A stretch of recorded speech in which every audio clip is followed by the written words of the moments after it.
হিয়াকে আলতা পরিয়ে দিয়ে উজান তৈরি হয়ে নিচে আসে। আজকে সে নীল জিন্স এর সাথে সাদা কোটে নিজেকে সাজিয়েছে, চুলগুলো নিয়ম করেই আঁচড়ানো, হাতে সেই চিরায়ত চেন সিস্টেমের ঘড়ি আছে।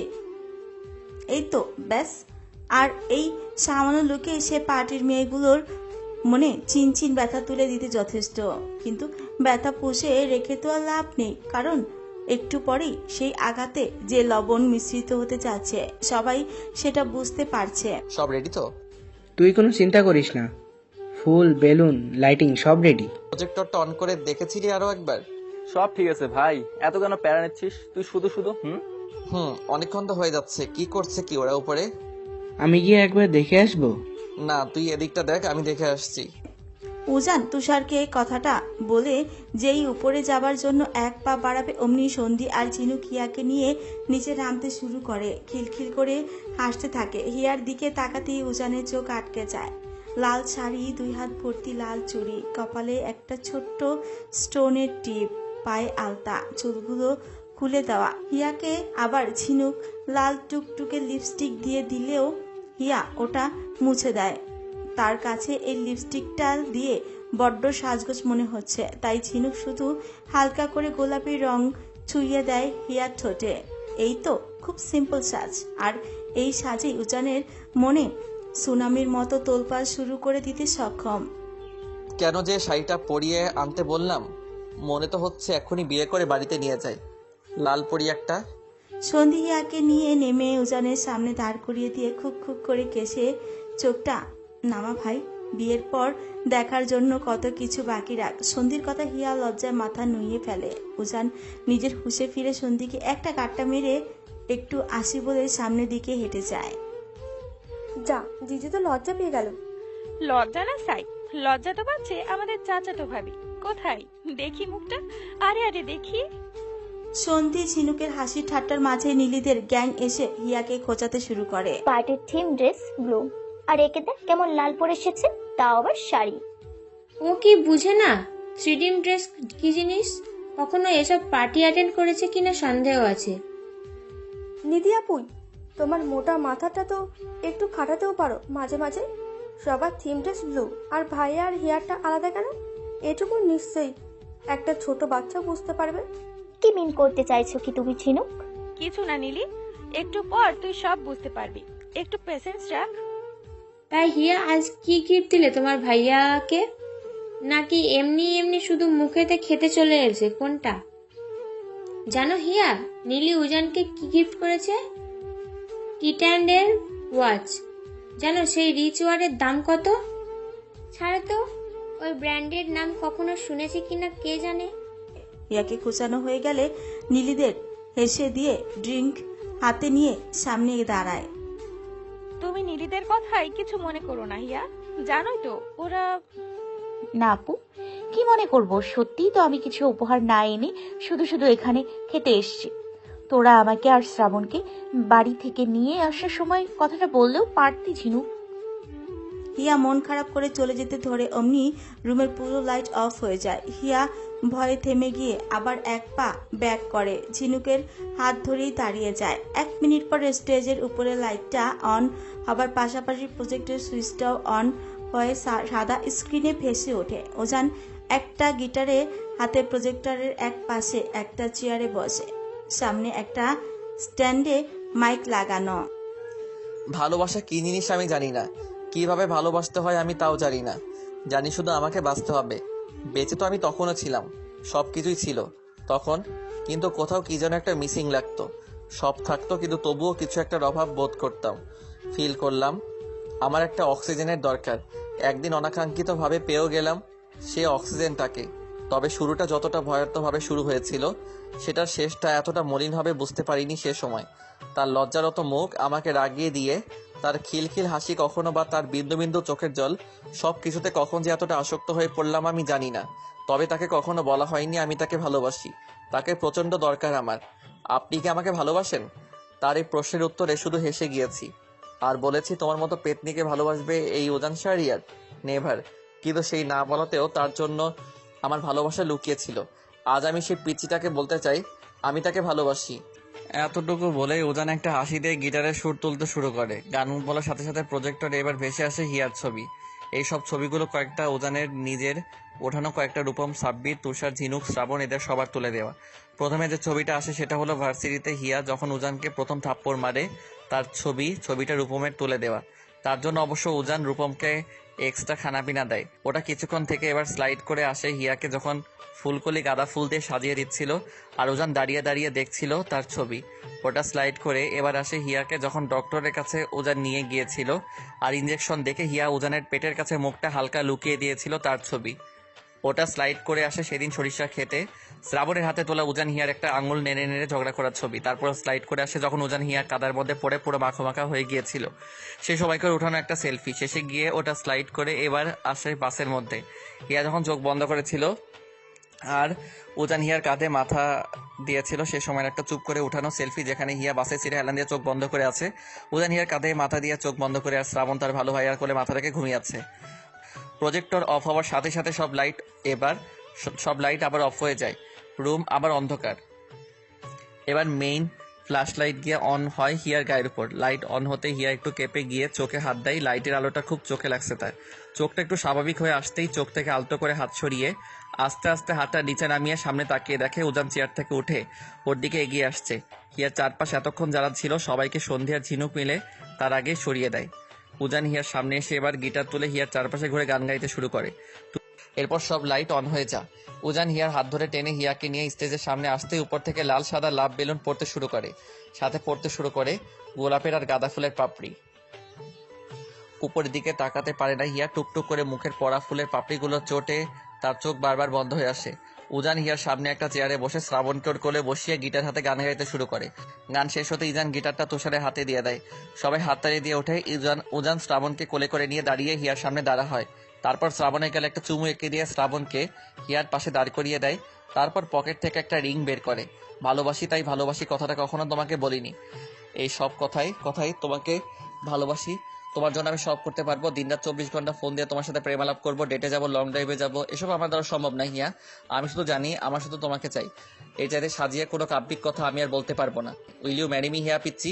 আমাকে ক্ষমা করবেন ভাইয়া, আপনার এই প্রপোজাল অ্যাকসেপ্ট করা আমার পক্ষে সম্ভব না। হিয়া আমি ভাইয়া, আমি আপনাকে সম্মান করি, আপনাকে শ্রদ্ধা করি, কিন্তু আপনাকে বিয়ে করব এরকম কোনো ভাবনা কখনো আমার মনে আসেনি। আমি অনাথ ভাইয়া, এই শ্রাবণ ছাড়া আমার এই পৃথিবীতে কিচ্ছু নেই, কেউ নেই, আপনাকে দেবার মতো কিছু নেই আমার। আমি নিঃস্ব। আমি আপনার ফিলিংসটাকে মন থেকে সম্মান করি, অনুভব করি, কিন্তু আপনি যা চাচ্ছেন সেটা কোনোভাবেই সম্ভব না। আপনি এক জগতের মানুষ, আমি অন্য এক। আপনার পাশে আমার মতো মেয়ে কখনোই খাপ খায় না ভাইয়া। আর যদি আমি আপনার প্রপোজালটা অ্যাকসেপ্ট করি তাহলে অনেকের মনে অনেক প্রশ্ন আসতে পারে। অনেকে হয়তো ভাবতে পারে আমি আমার সুবিধার জন্য, আমার ভবিষ্যতের জন্য আমাকে আপনি ক্ষমা করবেন। আপনার সাথে কাটানো এই সময়গুলো আমি একটা সুন্দর স্মৃতি হয়ে আজীবন মনে রাখবো। সবচেয়ে ভালো হবে আপনিও সেগুলোকে একটা সুন্দর স্মৃতি ভেবে ভুলে যাবেন। সামনে আপনার পরীক্ষা, আপনার সামনে একটা উজ্জ্বল ভবিষ্যৎ। আপনি দয়া করে এখন সেসবে ফোকাস করুন। এমনিতেও আমি শুনেছি আপনার লাস্ট রেজাল্টটা ঠিক আশানুরূপ হয়নি, আর আমি মনে করি সেটা না হবার পেছনে কোনো না কোনোভাবে আমি জড়িত আছি। আমি চাই আপনি আমার পেছনে এভাবে সময় নষ্ট না করে নিজেকে সময় দিন। এতে আপনি ভালো থাকবেন, আমিও ভালো থাকবো। উজান কিন্তু তোমার থেকে কিছু চায় না হিয়া, উজানের জন্য শুধু তুমি হলেই যথেষ্ট। কিন্তু আমি যে শুধু আমি না, আপু আমার সাথে আমার এই ভাইটাও যে জড়িয়ে।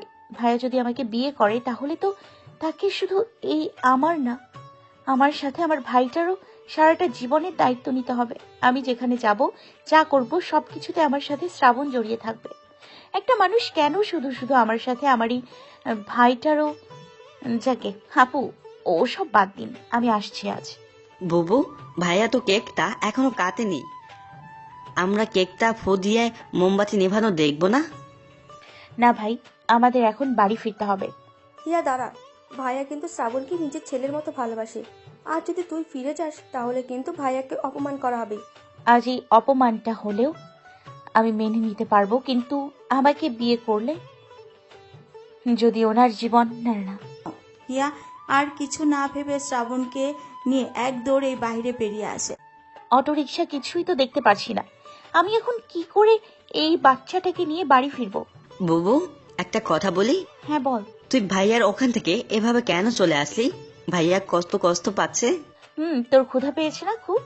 জানি তো আমি। দুপুরে ওভাবে কিছু না খেয়ে দৌড়ে এলি। দাঁড়া, কিছু কিনে দিই আগে, চল। হিয়া একটু সামনে হেঁটে একটা টঙের দোকান দেখতে পেল, শ্রাবণকে নিয়েই বসে যায়। চাচি, একটা চা আর একটা বিস্কুট দাও তো। কি বিস্কুট খাইবা? খুললা নাও। কি বিস্কুট খাবার শ্রাবণ? ওই নীল প্যাকেটের ওটা। কোনটা এটা? চাচি, নিলাম। এটা কত? 15 টাকা ওইটার দাম সোনা। আচ্ছা দাও। হিয়া চা আর বিস্কুট নিয়ে শ্রাবণকে এক পাশে বসিয়ে খেতে দেয়। শ্রাবণের সত্যি খুব খিদে পেয়েছিল, তাই শ্রাবণও চায়ে বিস্কুট ডুবিয়ে খেতে শুরু করে। তাড়াতাড়ি খা শ্রাবণ, একটু পর সন্ধ্যা নামলে বাড়ি ফিরতে সমস্যা হবে। খাচ্ছে তো, তুই খাবি না? তোর খিদে পায়নি? না। বুবু, তুই কাঁদছিস? এই বুবু, তুই কাঁদছিস কেন? বুবু। কোথায় কাঁদছি আমি? কাঁদছি না, দেখ। ওই তো কাঁদছিস। তুই খা, আমি কাঁদছি না। হিয়া সত্যি সত্যি কাঁদছে। উজানকে কষ্ট দিয়ে সে নিজেও ছিঁড়ে যাচ্ছে মন থেকে। উজান কি সত্যি এই অপমানটা ডিজার্ভ করতো? আমাকে আপনি ক্ষমা করে দিন। আমি জানি আমার প্রতি আপনার অনুভূতিগুলো কতটা সত্য, কতটা পবিত্র। আমিও হয়তো কোথাও গিয়ে আপনাকে ভালোবাসতে শুরু করেছি, কিন্তু আমি যে কোনোভাবে আপনার সাথে, আপনি শ্রাবণকে আপন করে নিতে চাইলেও আপনার ফ্যামিলি যদি আপনার সাথে এই ব্যাপারে কিছু না, এর চেয়ে আপনি আমার দেয়া এই আঘাতটুকুই সহ্য করে ভবিষ্যতে ভালো থাকবেন, এটুকু চাও আমার। আমার সব দোয়াতে আপনি মিশে থাকবেন। আপনাকে ভুলে যাওয়া যে আমার পক্ষে সম্ভব না। হিয়া ভাবতে ভাবতে অঝরে চোখে জল ফেলতে থাকে। এমনি সময় তুষার আর সাব্বির দৌড়ে এসে হিয়ার সামনে হাঁপাতে শুরু করে। সাব্বিরের হাতে রক্তের সাথে তুষারের ভেতরে পড়া সাদা শার্ট লেগে আছে, হালকা রক্ত। হিয়া, হিয়া তুমি? ভাইয়া, কি হয়েছে আপনার? এরকম করছেন কেন? আপনার আপনার হাতে এগুলো কিসের রক্ত সাব্বির ভাইয়া?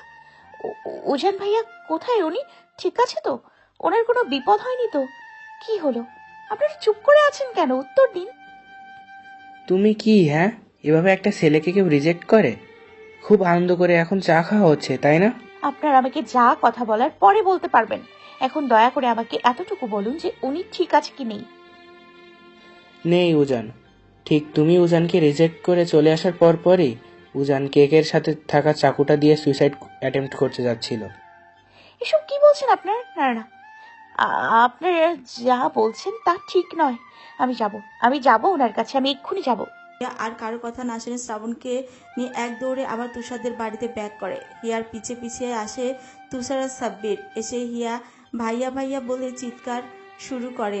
স্টেজের সামনে যেতেই দেখে উজান পড়ে আছে। সাদা কোট, সাদা শার্ট, সাদা ফ্লোরে সব একদম রক্ত মেখে লাল হয়ে আছে। সন্ধি ঝিনুক ধাপাধাপি করে উজানকে শান্ত করতে চেষ্টা করছে। হিয়া তুমি? হিয়া তুই কেন এসেছিস? তুই এটা দেখতে যে মানুষটা, ছি, আমার তো ভাবতে ঘৃণা হচ্ছে। ভাইয়া কিনা তোর মতো একটা মেয়েকে এতটা। হিয়া আর কারো কথা না শুনে দিক বেদিক ভুলে উজানের সাথে ফ্লোরে বসে উজানকে জড়িয়ে ধরে অজরে কাঁদতে শুরু করে। চলে গিয়েছিলে তো, তাহলে ফিরে আসলে কেন? কে আমি তোমার? উজানের প্রশ্নে হিয়া হাউমা করে গলা ছেড়ে কেঁদে ওঠে। আমাকে আপনি ক্ষমা করে দিন। আমি শুধু চেয়েছিলাম আপনাকে যেন আমার জন্য কখনো কথা শুনতে না হয়, কখনো ছোট হতে না হয়। তাই জন্য তুমি আমাকে এভাবে একা করে দিয়ে চলে যাবে? সবার কথা শুনলে, কে কি বকলে সেগুলোকে গুরুত্ব দিলে, কিন্তু আমার কষ্টটা একবারও বুঝতে চেষ্টা করলে না তুমি। আমি সত্যি বুঝতে পারিনি আপনি আমাকে এতটা। বিশ্বাস করুন, আমি কখনো আপনার মতো কাউকে হারাতে চাইনি, কিন্তু কিন্তু আমি যে আপনার সাথে কোনোভাবে। আচ্ছা, ওসব বাদ। এখন দেখি কোথায় কেটেছেন আপনি, কোথায় বলুন আমাকে। এত রক্ত বের হচ্ছে, আপনাকে তো হসপিটালে নিয়ে যেতে হবে। ঝিনুক, তোরা দাঁড়িয়ে দাঁড়িয়ে কি দেখছিস? তুষার ভাইয়া, আপনি একটা অ্যাম্বুলেন্স ডাকুন না জলদি। ওনার তো অনেক ব্লাড বের হচ্ছে। ও সন্ধি আপু, আপনি একটু ওনাকে ধরুন না, আমাদেরকে তো আগে ওনাকে সুস্থ করতে হবে। হিয়া এই দিক ওই দিক তাকিয়ে সবার কাছে সাহায্য চাইতে শুরু করে। উজান তখনই উজান হিয়ার হাত ধরে টেনে নিয়ে হিয়াকে একদম ওর বুকে ফেলে হিয়ার মাথাটা এক হাতে বুকে লিপটে ধরে। আমি কোথাও যাব না। আমার কিছু হলে তোমার কি? আমার অনেক কিছু। কি অনেক কিছু? হ্যাঁ, তুমি তো আমাকে ভালোই বাসো না, তাহলে কিসের এত চিন্তা তোমার আমার জন্য? আমি আপনাকে ভালোবাসি কিনা আমি জানি না। আপনার কিছু হয়ে গেলে আমি বেঁচে থেকেও মরে যাব। আপনি যে আমার সব, ভার্সিটিতে এসে শুধু আপনি আমাকে খুঁজতেন, তা কিন্তু না। ভার্সিটি থেকে আমিও আপনাকে একটা বার দেখার জন্য আপনাকে খুঁজতাম। আপনার হাসি আমার মনকে আনন্দ দিত। আমার যতই রাগ হতো, কিন্তু আপনার শান্তির জন্য আমি চুপ হয়ে থাকতাম। আর এই সব কিছুকে যদি ভালোবাসা বলে, তাহলে হ্যাঁ, আমি আপনাকে ভালোবাসি, খুব খুব ভালোবাসি, খুব ভালোবাসি আমি আপনাকে। হিয়া উজানকে নিজের দু হাতে শক্ত করে জড়িয়ে ধরে। ভালোবাসার কথাটা বলে কেঁদে ওঠে।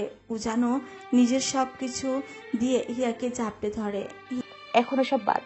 আপনি এখন আমার সাথে হসপিটালে যাবেন, আর বেশি দেরি করলে চলবে না। হিয়া উজানকে নিয়ে উঠে দাঁড়িয়ে হাঁটতে যাবে, অমনি উজান দুষ্ট এক হাসি দিয়ে হিয়াকে থামিয়ে দেয়। কি হলো, চলুন। হাসপাকে তুমি সত্যি ভেবেছিলে আমি এত সহজে তোমার পিছনে ছাড়বো? মানে?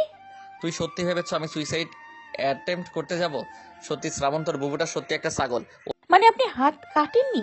এই রক্তগুলো?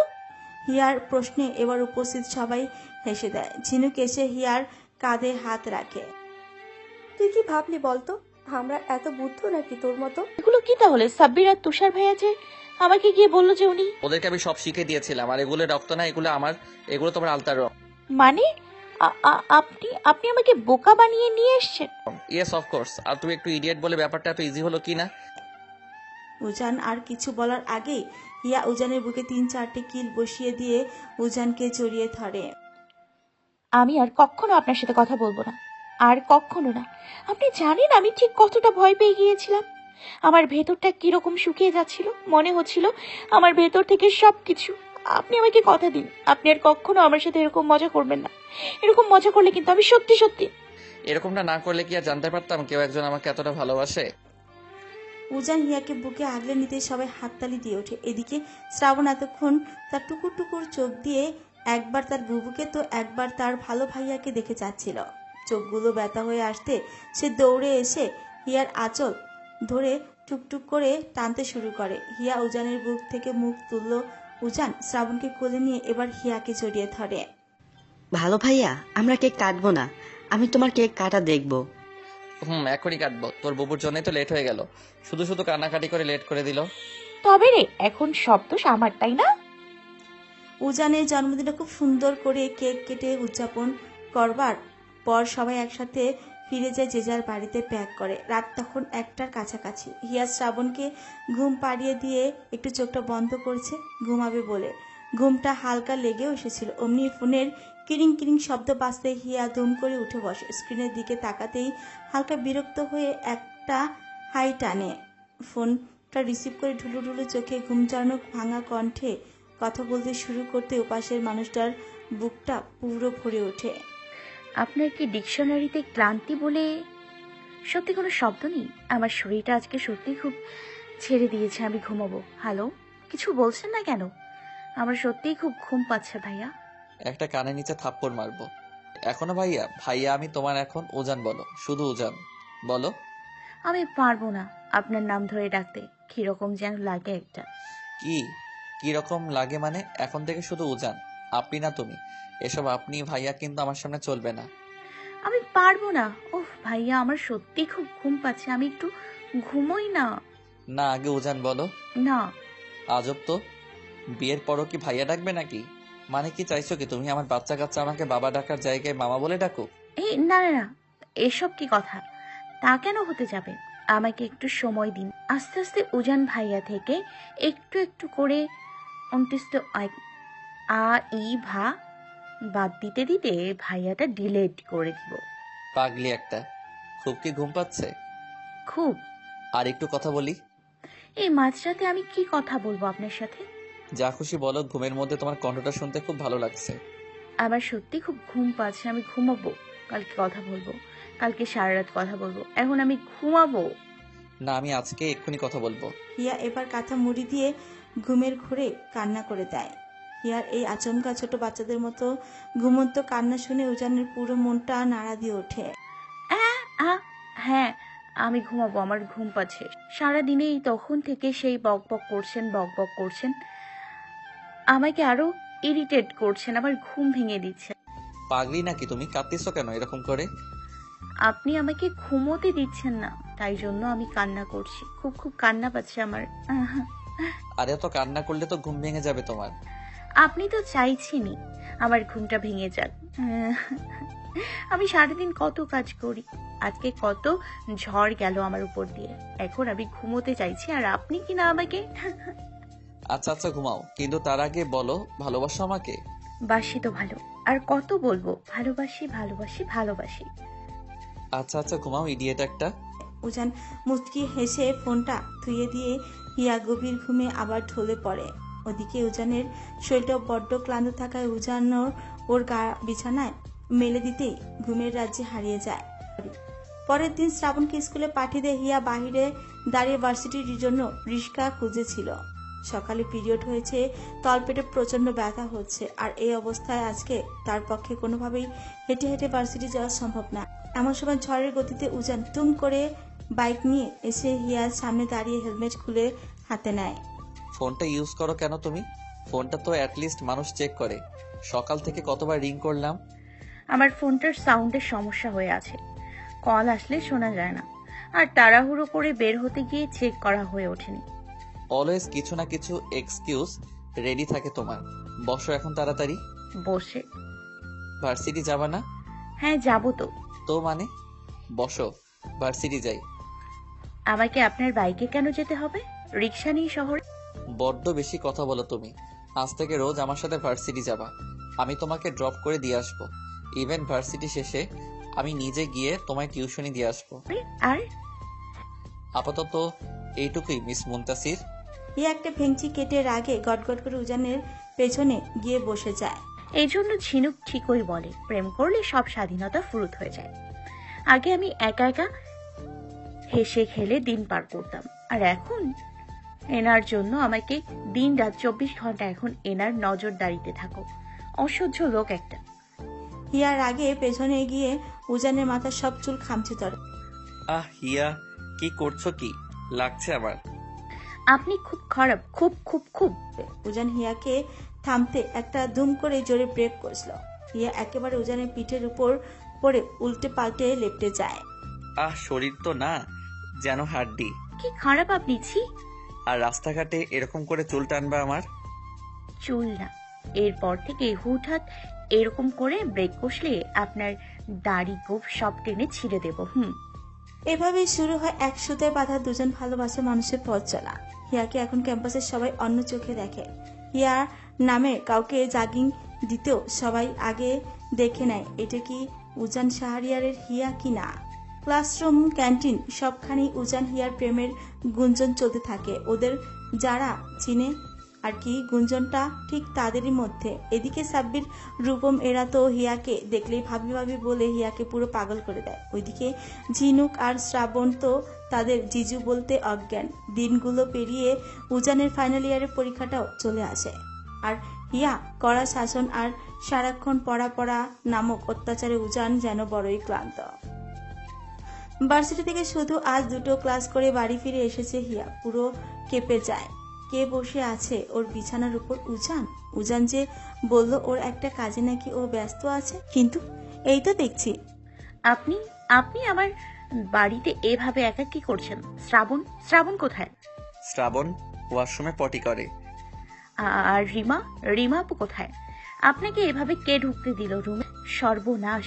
কোনোভাবে যদি বাড়িওয়ালা আন্টি জানতে পারে সাবলাইটে আমি ছেলে নিয়ে এসে, আপনি আপনি বেরোন আমার বাড়ি থেকে। কি চাইছেন আপনি? আমার এই সিটটা বাতিল হয়ে যাক। ওদিকে মিতু আপুরা তো আমাকে কথা শোনাতে শুধু সুযোগের অপেক্ষায় থাকে। ওরা কোথায় এখন? ওরা এসে দেখলে? হিয়া দৌড়ে পুরো ফ্ল্যাট জুড়ে কেউ আছে কিনা খুঁজে আবার দৌড়ে নিজের রুমে এসে উজানের হাত ধরে টানতে শুরু করে। উঠুন আপনি, দেখুন এই সময় বাড়িতে কেউ নেই। আপনি প্লিজ চপ করে বেরিয়ে যান। আপনাকে আমার ফ্ল্যাটে এভাবে একা দেখলে বড় কেলেঙ্কারি বেঁধে যাবে। প্লিজ আপনি একটু বুঝুন। কোথায় আজ প্রথম আমি তোমার বাড়িতে এভাবে একা এসেছি? আমাকে একটু ঠিক মতো আপ্যায়ন করবে, চা কফি অফার করবে, তা না করে তুমি আমাকে বাড়ি থেকে তাড়িয়ে দিচ্ছ হিয়া। এটা কিন্তু তোমার থেকে এক্সপেক্টেবল ছিল না সত্যি। না না, আমি তো আপনাকে তাড়িয়ে দিচ্ছি না। আপনি একটু বুঝুন, আপনি যদি এই একা বাড়িতে এভাবে আপনি ঝিনুক, সন্ধি আপু এদের নিয়ে আসুন, তখন সমস্যা হবে না অতটা, কিন্তু এভাবে একা বাড়িতে। হিয়া আর একটা শব্দ মুখ দিয়ে বের করবার আগেই উজান হিয়ার হাত ধরে হিয়াকে হ্যাঁচকা টান মেরে নিজের বুকের উপর এনে দাম করে বিছানায় ফেলে আষ্টি ফিষ্টি জড়িয়ে ধরে। চুপ, একটুতে অনেক বেশি ভয় পাও তুমি। যদি বাড়িওয়ালা এ সামান্য কারণে তোমাকে বাড়ি থেকে তাড়িয়ে দেয়, তো তুমি গিয়ে আমার বাড়িতে থাকবে। আমার বাড়িতে অনেক জায়গা পড়ে আছে। ঠেকা আমার, আমি বিয়ে না করে কি পরিচয় আপনার বাড়িতে গিয়ে থাকবো শুনি? দরকার পড়লে বিয়ে করে নেব, সো হোয়াট। খুব বিয়ে করার শখ তাই না? সাব্বির, তুষার আর সব ভাইদের কি হবে? ওরা তখন কোথায় গিয়ে থাকবে? আরে গাদি, ওদের কি থাকার জায়গার অভাব নাকি? আমি ওই বিশাল ফ্ল্যাটে একা থাকি বলে ওরা এসে আমার সাথে থাকে। তুমি আসলে কি আর ওরা ওখানে? বলা শেষ আপনার? এখন আমাকে ছাড়ুন। শ্রাবণ ওয়াশরুম থেকে বের হয়ে এসে এভাবে জড়িয়ে থাকা দেখলে কিন্তু খুব বিশ্রী হয়ে যাবে জিনিসটা। আসুক আগে, তারপর ছাড়বো না হয়। এখন একটু থাকো না এভাবে। না, আর আপনি কি, হ্যাঁ 3 দিন বাদে আপনার পরীক্ষা, আপনি পড়তে না বসে এখানে এসে এসব কি করছেনটা কি? পরীক্ষা শুরু হলে তো আর সময় পাবো না তোমাকে দিতে। আজ একটু থাকি না সারাদিন এখানে। মাথা কি পুরো গেছে আপনার? কেউ এসে পড়লে কি হবে বুঝতে পারছেন? রিমা, আসলে তো সমস্যা নেই। আর যতদূর খোঁজ নিয়ে জানলাম তোমার ওই মিতুরা আজ আসবে না। আসলেও রাত হবে। আমি শুধু বিকেল অবধি থেকে তারপর যাব, প্লিজ। আপনার জন্য না এবার সত্যি সত্যি আমাকে ফাঁসতে হবে। দেখি, ছাড়ুন আমাকে। এখন দুপুরে খাবেন তো এখানে? হুম, ভর্তা আর ভাত কিন্তু। সেটা অন্যদিন খাবো। আমি তো আজ বাজার করে আনছি এক ব্যাগ। মানে বাজার করে নিয়ে এসেছেন বলতে? রান্নাঘরে পোলার চাল আর মুরগি আছে, গিয়ে রান্না করে আমাকে খেতে দাও কুইক। পেটটা ক্ষুধায় সেই লেভেলে ডাকছে, শুনো। উজান হিয়াকে পেটের কাছে এনে হিয়ার মাথা সহ কানটা ওর পেটের কাছে লেপ্টে ধরে। উজানের সত্যি খুব খিদে পেয়েছে। বেচারা ক্ষুধার চোটে পেট সত্যি গুড়গুড় করে ডাকছে। শুনতে পারলা কিছু? হ্যাঁ, কি গুড়গুড় করে ডাকছে, দাঁড়ান না আর একটু শুনি। মনে হচ্ছে পানি গড়গড় করে পড়ছে। উজানের পেটের গুড়গুড় ডাক হিয়ার ভীষণ ভালো লাগছে। কেমন কলকল করছে। হিয়ার মনের আনন্দের উজানের পেটের কলকল ধ্বনি শুনছে।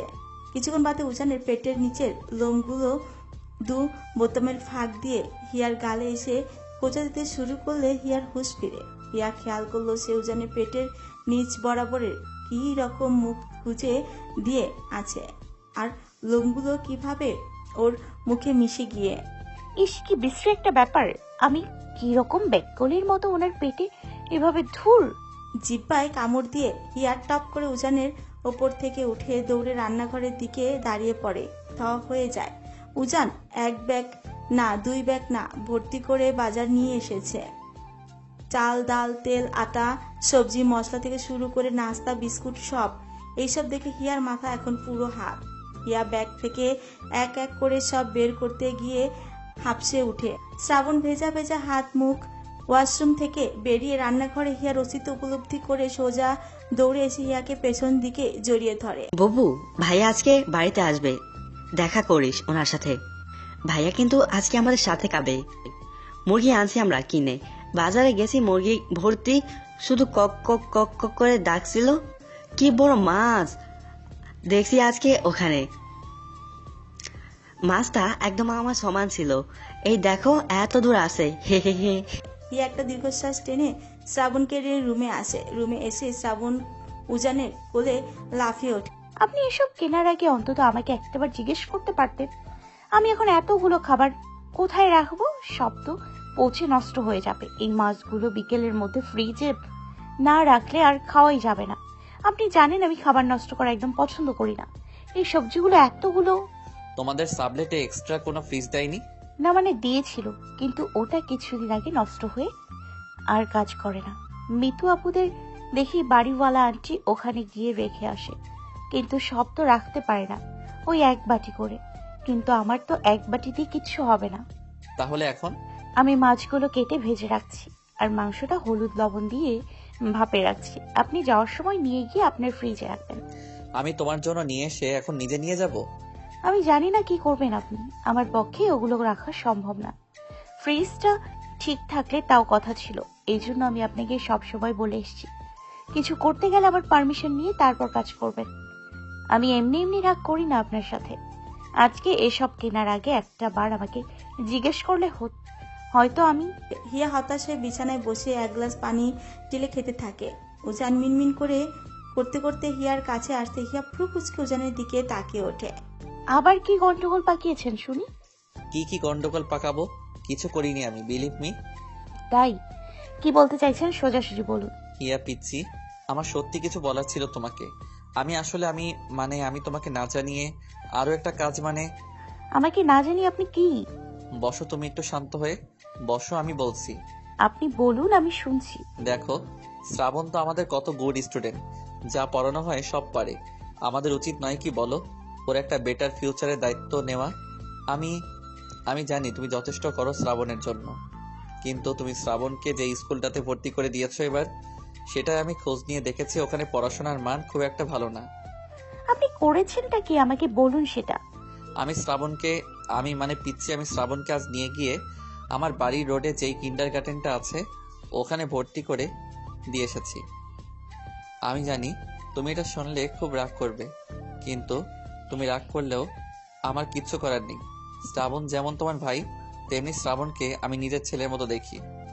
সো শ্রাবণের ব্যাপারে এইটুকু ডিসিশন নেবার রাইট আমার আছে। আর তুমি রাগ করলেও এখন আর কিচ্ছু করার নেই। আমি ভর্তি ফর্ম, স্কুল ড্রেস, বই খাতা সব কিনে একেবারে এসেছি, তাই এসব উইথড্র করার মতো কোনো ওয়ে এখন তোমার হাতে নেই। এক নিঃশ্বাসে কথাগুলো শেষ করে উজান একটা ঠোক গিলে হিয়ার পাশে বসে যায়। হিয়ার হাত দুটো ধরে। সরি। কত খরচ পড়েছে মোর? তুমি শুনে কি করবে বলুন। এই কত, 10-এর কাছাকাছি। সত্যি কথা বলুন। আমি জানি আপনি যে কিন্ডার গার্ডেনের কথা বলছেন সেটাতে 10 দিয়েও কিচ্ছু হবে না। সত্যি বলতে সব মিলাই 25-এর কাছাকাছি গেছে। 25,000 টাকাটা নিশ্চয়ই আপনার বাড়ি থেকে দেয়া? হ্যাঁ, আমাকে দেওয়া। আমি ওসব সেভিংসে রেখে ওসব বাদ দাও। শ্রাবণ একটা ভালো স্কুলে পড়লে তুমি খুশি হবে না বলো? যেদিন আপনি নিজে রোজগার করবেন সেদিন আমাকে 25 টাকা দিয়ে একটা টিপের পাতা কিনে এনে আবার কপালে নিজ হাতে একটা টিপ পরিয়ে দিন। আমি মন থেকে সেদিন খুব খুব খুব খুশি হব। কিন্তু আজ আপনি আমাকে না বলে যা সব করলেন সেটা সত্যি আমার মনের কোথাও একটু ভালো লাগার মতো হয়নি, তিল পরিমাণও না। বলে হিয়া রান্নাঘরে গিয়ে রান্নার আয়োজন করতে থাকে। এদিকে উজান একটা দীর্ঘশ্বাস টেনে একটা টেবিল মার্কা হাসি দিয়ে শ্রাবণের সাথে হাই ফাইভ করে। যাক, একটু পর ম্যাডামের রাগ এমনিতেই কমে যাবে। রাগ করলেও বা কি, আমার কাজটা করে নিলাম। তুমি হিয়া কত জলদি এক হাতে সব রান্না রেডি করে ফেললো তা দেখে উজান পুরো অবাক। এই মেয়ে সত্যি জাদু টাদু জানে নাকি? আপনাদের খেতে দিয়ে যাব এখন। গোসল না করা অবধি আমি খেতে পারবো না এই শরীর। তুমি আসো, তারপর একবারে খাই। কিন্তু আপনি যে বললেন আপনার নাকি খিদে পেয়েছে, তাই জন্য তো আমি তাড়াহুড়ো করে। এখন আর পাচ্ছে না, আজ সবাই মিলে একসাথে খাবো।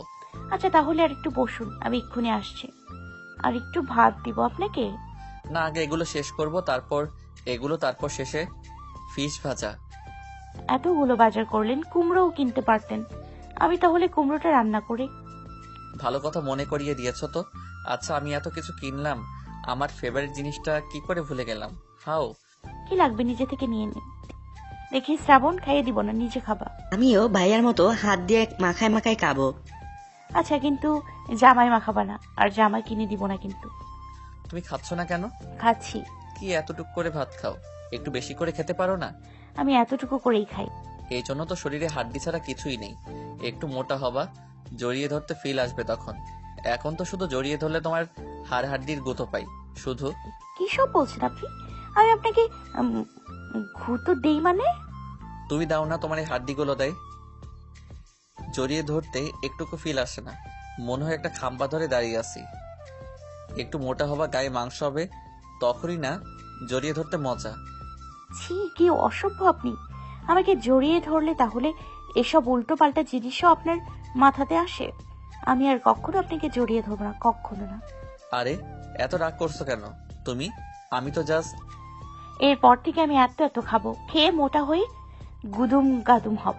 তখন আমাকে জড়িয়ে ধরলে মনে হবে মখমলের বালিশ জড়িয়ে আছে, কিন্তু আমি আপনাকে আমার কাছেই ঘেঁষতে দিব না। তখন দেখবো কিরকম লাগে।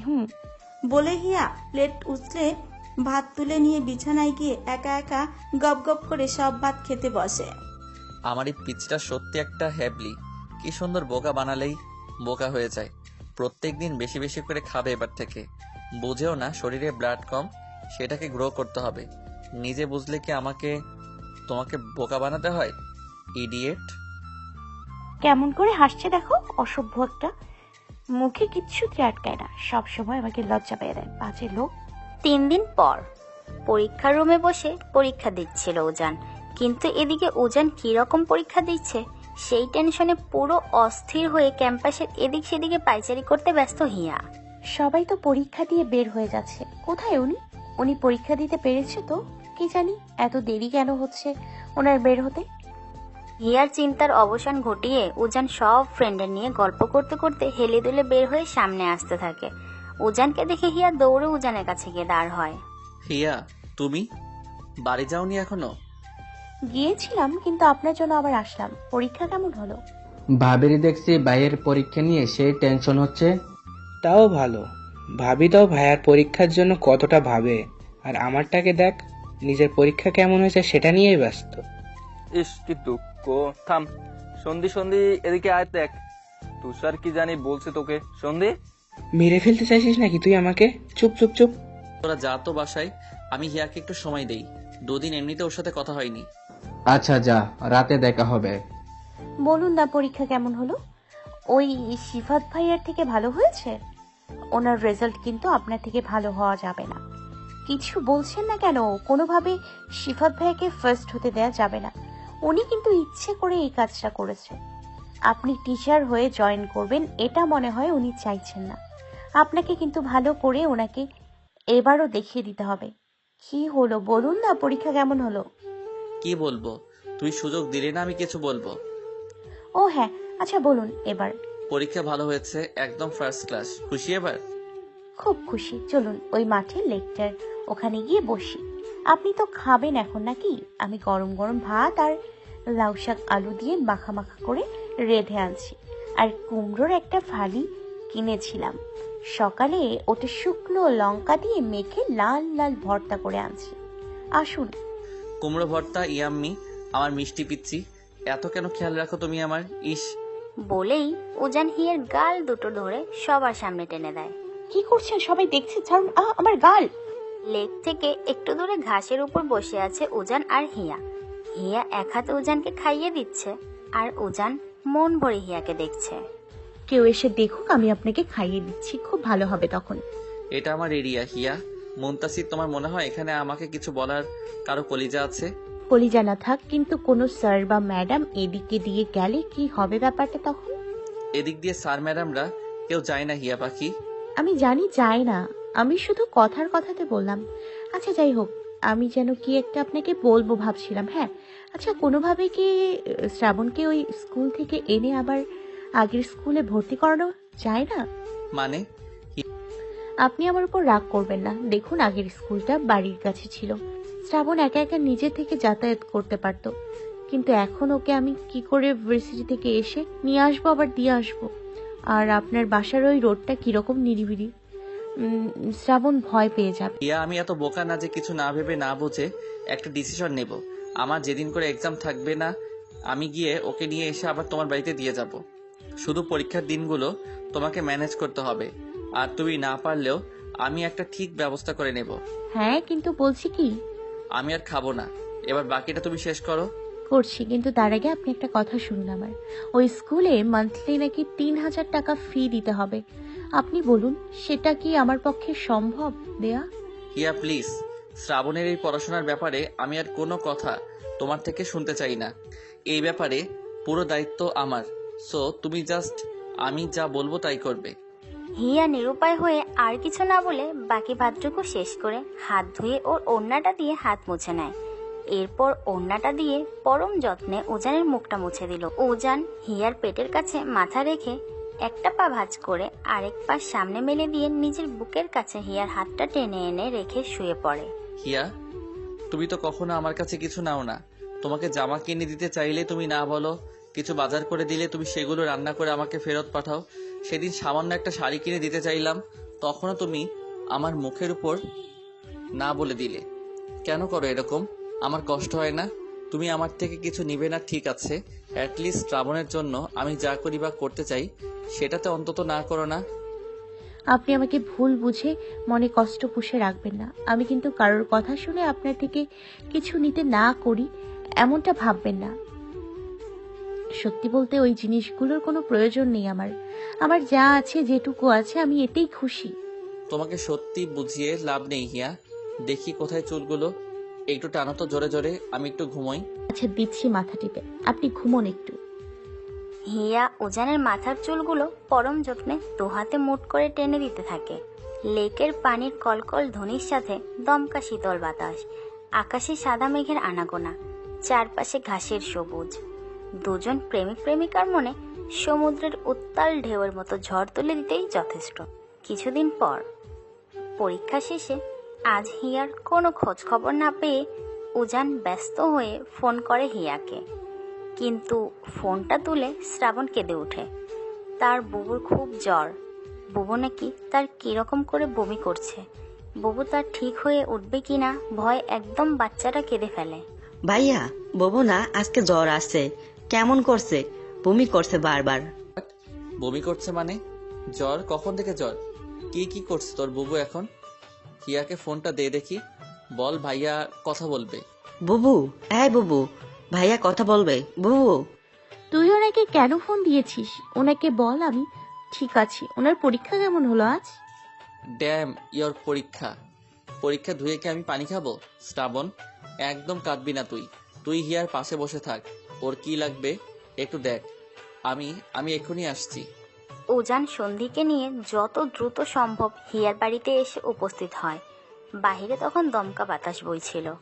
এরপর হয়তো একটু ঝড় নামবে। এর মধ্যে হিয়া অসুস্থ। কি রকম একটা অজানা ভয় গ্রাস করতে থাকে উজানকে। হিয়া, এই কি অবস্থা করেছো নিজের? দেখি দেখি জ্বর কেমন। উজান, এই এই দেখ কি অবস্থা, শরীর তো জ্বরে পুড়ে যাচ্ছে। সন্ধির অস্থিরতা দেখে উজান আরো ভয়ে কেঁপে ওঠে। হাত পা কাঁপতে থাকে ওর। হিয়াকে যে একটু ধরবে সেই শক্তিটাও যেন ওর মাঝে এখন আর নেই। আপনি অস্থির হবেন না, আমি ঠিক আছি। আপনারা কেন আপনাদের পরীক্ষা রেখে? তোমার তো জ্বর, তুমি একবারও আমাকে বলবা না? আমি সকালে যখন পরীক্ষা দিতে যাওয়ার আগে ফোন দিলাম, তখনও তো একবার বলতে পারতো আমাকে যে। তুই এখন থাম তো। হিয়া কি খাইছো আপু দুপুরে? কিছু কিছু কি খেয়েছো সোনা বোন আমার? শ্রাবণ, বুবু কি কিছু খেয়েছে দুপুরে? কিছু খাচ্ছে না তো বুবু, শুধু বলে পেটে খুব খিদা লাগছে, কিন্তু আমি তো রান্না করতে পারি না। বিস্কুট দিলাম বুবুকে, ওগুলো খেয়ে আবার বমি করে দিল। তুমি কি খেয়েছো দুপুরে? কিছু রান্না করা ছিল? না, কালকে বাসি ভাত ছিল। বুবু উঠে একটা ডিম ভেজে আমাকে দিয়ে এলো, আমি ওগুলো খেয়েছি। কিন্তু বুবু তো খাচ্ছে না তো, শুধু বলে ক্ষুধা লাগছে, পেটে ব্যথা করছে। শ্রাবণের কথা শুনে উজান কেঁদে দিয়ে হিয়াকে বুকের মাঝে শোয়া অবস্থায় জড়িয়ে ধরে। এই মেয়েকে নিয়ে আমি কি করি বলতো? এই মেয়ে আমাকে শান্তি দিবে না। এই পিচিটা বুঝে না, এর কিছু হয়ে গেলে তো আমি পাগল হয়ে শেষ হয়ে যাব। একটু যদি আমাকে ভরসা করে। উজান এবার উঠে হিয়ার খাটের নিচ, হিয়ার কাবার্ড সব খুঁতে খুঁতে দেখতে থাকে দুটো খাবার পাওয়া যায় কিনা। সব বয়াম ফাঁকা পেয়ে সবগুলো হাত দিয়ে নিচে ছুঁড়ে ফেলে আগে একটা যাও টিনের কৌটা হাতে আসে। ওটা তো দুটো বিস্কুট ছাড়া আর কিচ্ছু নেই। চালের ডিব্বায় আছে এক মুঠো চাল, পাশে পড়ে আছে গাছ বের হওয়া কিছু আলু আর দুটো পেঁয়াজ, একটা লাল শাকের আটি। তাও শাকগুলো এখন খাওয়ার অযোগ্য হয়ে মুচড়ে আছে। এসব দেখে উজানের রাগ যেন চটচট করে বহুগুণ বেড়ে ওঠে। উজান ফ্লোর থেকে উঠে এসে হিয়াকে হ্যাচকা টেনে বিছানা থেকে তোলে। কি করছিস? কি পাগল হয়ে গেলি নাকি? মেয়েটা লাগলো না? সন্ধির কথা পাত্তা না দিয়ে উজান হিয়ার এক বাহু চেপে ধরে হিয়াকে রাগ করতে শুরু করে। কি ভাবো কি নিজেকে তুমি? সব পারো, আমাকে কি টেনশন ছাড়া তুমি কিচ্ছু কোনোদিন দিতে পারবা না? কিচ্ছু না। শোন না উজান, দেখ বাইরে মনে হচ্ছে বৃষ্টি হবে, কিরকম বাতাস দিচ্ছে। তুই এখন আর মাথা গরম করিস না। হিয়াকে আমাদের ইমিডিয়েট ডক্টরের কাছে নিয়ে যাওয়া উচিত।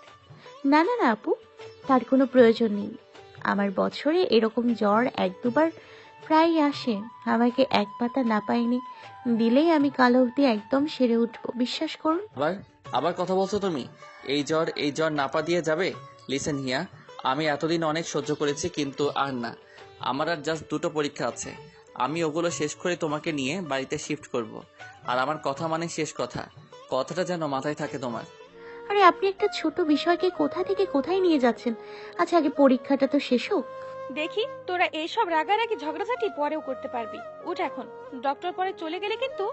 না, তুই হিয়াকে তোল, আমি অটো বা ট্যাক্সি যা পাই নিয়ে আসছি। যা জলদি।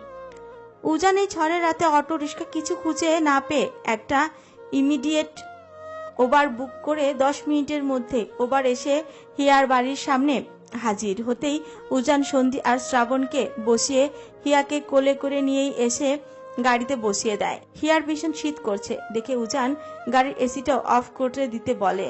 বাড়ি থেকে হিয়ার একটা কাঁথা এনে হিয়াকে মুড়িয়ে দিয়ে 2 হাতে চাপড়ে ধরে। আপনি না শুধু শুধু এত ভাবছেন আমায় নিয়ে। আমি ঠিক আছি, বিশ্বাস করুন। পরীক্ষার জন্য আমি কিছু বলছি না, পরীক্ষাটা ভালো করে না দিতে পারলেও নয়, খারাপ হলে তো আবার ওদিকে। পরীক্ষাটা একবার শেষ হোক, তোমাকে কিভাবে শাসন রাখতে হয় আমি তাই দেখাবো। এমনিতেই তো আপনার শাসনের চোটে সারাক্ষণ ভয় ভয় থাকতে হয়, এরপর আরো কি টাইট দেবেন আমাকে শুনি। শুনুন, আমি কিন্তু এখনো আপনার বিয়ে করা বউ হইনি, ঠিক আছে? যে এক্ষুনি এটা করা যাবে না ওটা করা যাবে না বলে বলে আমার সব স্বাধীনতা আপনি আমার থেকে ছিনিয়ে নেবেন। গা দিয়ে তো পুরো গরমের ভাব বের হচ্ছে, মনে হচ্ছে 103-4 ডিগ্রি জ্বরে ভুগছ, কিন্তু তবুও কথার পৃষ্ঠে কথা থামে না তোমার। আমি আবার কি করলাম? বলবাও না, এখন থেকে আমি যা বলবো তুমি শুধু তাই শুনবা। ঠেকা আমার। তোমার কি সত্যি জ্বর আসছে? এত জ্বর নিয়ে বক বক বক বক করেই যাচ্ছ তখন থেকে। আসেনি তো জ্বর, শুধু শুধু আমাকে নিয়ে এই ঝড়ের মধ্যে বের হয়েছেন। আমি বললাম এক পাতা না পায় এনে দিতে, তা না, উনি তো আবার সব জানতা, সব বুঝে আমাকে। তো হিয়া কিছু বলার আগেই উজান হিয়ার মুখ চিপে ধরে। সন্ধি আর শ্রাবণ ফিক করেই হেসে দেয়। হিয়ার আগে যেন পুরো বোম হয়ে ওঠে। কি রে, কি বললো ডক্টর? বললো ঠান্ডা লেগে এরকম হয়েছে, কিছু ওষুধ দিল আর 2টো ব্লাড টেস্ট করিয়ে দিতে বলল। তা দাঁড়িয়ে আছিস কেন, চল। ওর হাতটা ধর। হিয়া, আমি কি একটা হুইল চেয়ারের ব্যবস্থা করব তোমার জন্য? কি, আমি এতটা অসুস্থ হইনি যে আপনাদের হাত ধরে এইটুকু হাঁটতে পারবো না। বেশি বেশি তুমি বেশি বেশি, শরীরে তো ব্লাড নেই এক ফোঁটাও, যেটুকু আছে অতটুকু এবার বের হয়ে যাবে, খুব ভালো লাগবে তখন। আপনি না। হিয়াকে ব্লাড দিতে নিয়ে এসে শুরু হয় আরেক কাণ্ড। উজান যে সত্যি আজ এরকম পাগলামি করবে হিয়া বুঝতে পারেনি। উজানের কাণ্ডে উপস্থিত নার্স সহ শ্রাবণ সন্ধি সবাই হেসে ফেলে। নার্স, একটু আস্তে ব্লাডটা নিয়েন, ছোট মানুষ ব্যথা পাবে না হলে। কি, আমি ছোট মানুষ? এই এই এত বড় সিরিঞ্জ কেন? আর ছোট সিরিঞ্জ দিয়ে নেওয়া যায় না? পিচ্ছিটা লাগবে তো হাতে। আপনি অস্থির হবেন না, আমি আসতেই ওনার ব্লাড নেব, লাগবে না ওনার। একটু দেখে নিবেন। এ পিচ্ছি শোনো, এদিকে দেখো, আমার দিকে ওদিকে তাকাতে নেই। আর একটা জাস্ট পিঁপড়া কামড় দেওয়ার মতো ব্যথা হবে, এই এতটুকু লাগবে, দেখো। আপনি কি পাগল হয়ে গেলেন? কি করেছেন এসব? আন্টিটা কি ভাবছে বলুন? আরে তুমি এত কথা কেন বলো? তুমি শুধু শোনো আমার কথা। হিয়া, এদিকে দেখো। শ্রাবণের গালে 2টো থাপ্পড় দিতে ইচ্ছে করছে। আর কোনো মানুষ পেল না এটা বলার যে আমার জ্বর। এই আমি সুস্থ না হওয়া অব্দি যে আরো কি কি করবে কে জানে। আন্টি, আসতে, কিন্তু ওর শরীরে এমনিতে ব্লাড নেই, একটু অল্প করে নিবেন, যেটুকু না নিলে নয়, কিন্তু বেশি না। এই তুই চুপ করে ওনাদের কাজ করতে দে তো, তোর জন্য রিপোর্টে গোলমাল হয়ে যাবে দেখিস। কোনো মতে ব্লাড নিয়ে উজান একটু শান্ত হয়ে সামনে যেতেই নার্সটা হেসে ওঠে। কে হয় আপনার উনি? হাজবেন্ড? উনি আমার আসলে। বুঝেছি, আমার হাজবেন্ডও প্রেম করবার সময় এরকমই ছিল। আমার কোনো কষ্ট সহ্য করতে পারতো না, এখনো পারে না। আপনি ভাগ্যগুণে এরকম একজনের ভালোবাসা হতে পেরেছেন। মানুষটাকে যত্নে রাখবেন সবসময়। বলছি কি উজান, এই ঝড়ের রাতে তুই আবার হিয়াকে নিয়ে ওর বাড়িতে প্যাক করবি। আর তোর বাড়ি তো এখান থেকে অনেক দূরে, তুই চাইলে একটা কাজ করতে পারিস। কি? দেখ হিয়া, শ্রাবণ তো সারাদিন আবার তেমন কিছু খায়নি। তুই তোর বাড়িতে নিয়ে গিয়ে ওদের কখন কি করবি তার চেয়ে বরং আমার বাড়িতে চল। আমার বাড়ি আপাতত ফাঁকা, মা বাবা দুজনে আজ দাদুদের বাড়িতে যাবার কথা। আর বড় ভাইয়া তো ভাবিকে নিয়ে কক্সবাজারে ট্যুরে গিয়েছে। বাড়িতে শুধু আমি আর বড় আপু আছি, আর বড় আপুর ছোট বাচ্চা। তুই চাইলে আমি। আইডিয়াটা তো খারাপ না, এমনিতে তো আকাশের যা অবস্থা, হিয়াকে তো ওর বাড়িতে আমি আজকে অন্তত একা রাখতে পারবো না, আর আমার বাড়িতেও তো। আচ্ছা চল, আজকে তোর বাড়িতে হামলা দেবো আমরা, কিন্তু তোর বড় আপু কিছু বলবে না তো আমি সাথে গেলে? দূর না, আপু তোদের সবার কথা জানে, ভাইয়া আর বাবাই যা ভেজাল করে, কিন্তু ওরা তো এখন নেই। তাহলে ওয়েট, আমি একটা উবার বুক করে নিই। কর। এইদিকে উজান হিয়াকে বাড়িতে নিয়ে এসে সন্ধি পুরোথা হয়ে যায়। তার বাবা মা দাদু বাড়িতে যায়নি, এখন কি হবে? সন্ধি তো আবারও ওর বাবা মাকে বাঘের মতো ভয় পায়। এখন এই রাতে উজানকে নিয়ে সে এ বাড়িতে এসেছে, শুনেই যদি ওর বাবা কিছু বলে দেয়। এরা কে সন্ধিমা?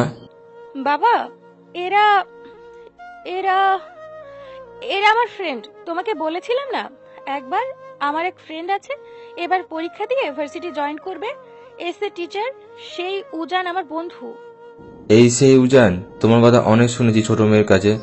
পড়াশোনা করে যদি টিচারই না হতে পারলাম তাহলে আর কি লাভ?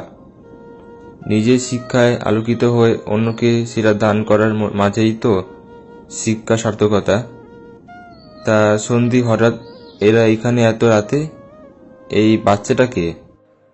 আসলে বাবা, হিয়া ভাবি আর উজান না হাজবেন্ড ওয়াইফ। আর শ্রাবণ শ্রাবণ হচ্ছে ওদের নিজেদের বাচ্চা। কি বলতো ভাবি না আজ শরীরটা ঠিক নেই, আমি ছিলাম, এই দেখো সব রিপোর্ট ওখানেই তো। এগুলো আনতেই এত দেরি হয়ে গেল। ভাবলাম ঝড়ের রাত বাড়ি ফিরতে গিয়ে যদি কোনো সমস্যা হয়, তাই আমি ওদের নিয়ে বাড়িতে এসেছি। আচ্ছা, এতে এত এজিটেশন কি আছে? এনে ভালো করেছিস। তা বাবা, তুমি এত তাড়াতাড়ি বিয়ে করে নিলা, আবার বাচ্চা? আমার মেয়েটার জন্য ওর মা বারবার বলছে বিয়ের কথা। হ্যাঁ মানে আঙ্কেল, ওই গ্রামে তো বোঝেনি, ছেলে মেয়েদের তাড়াতাড়ি বিয়ে দিয়ে দেয়। আমার আর হিয়ার ক্ষেত্রেও তাই, এইচএসসি দেবার পরপরই। দেখ সন্দীপ, বন্ধু বিয়ে করে বাচ্চার বাবা হয়ে গেছে, আর তুমি কি করছো?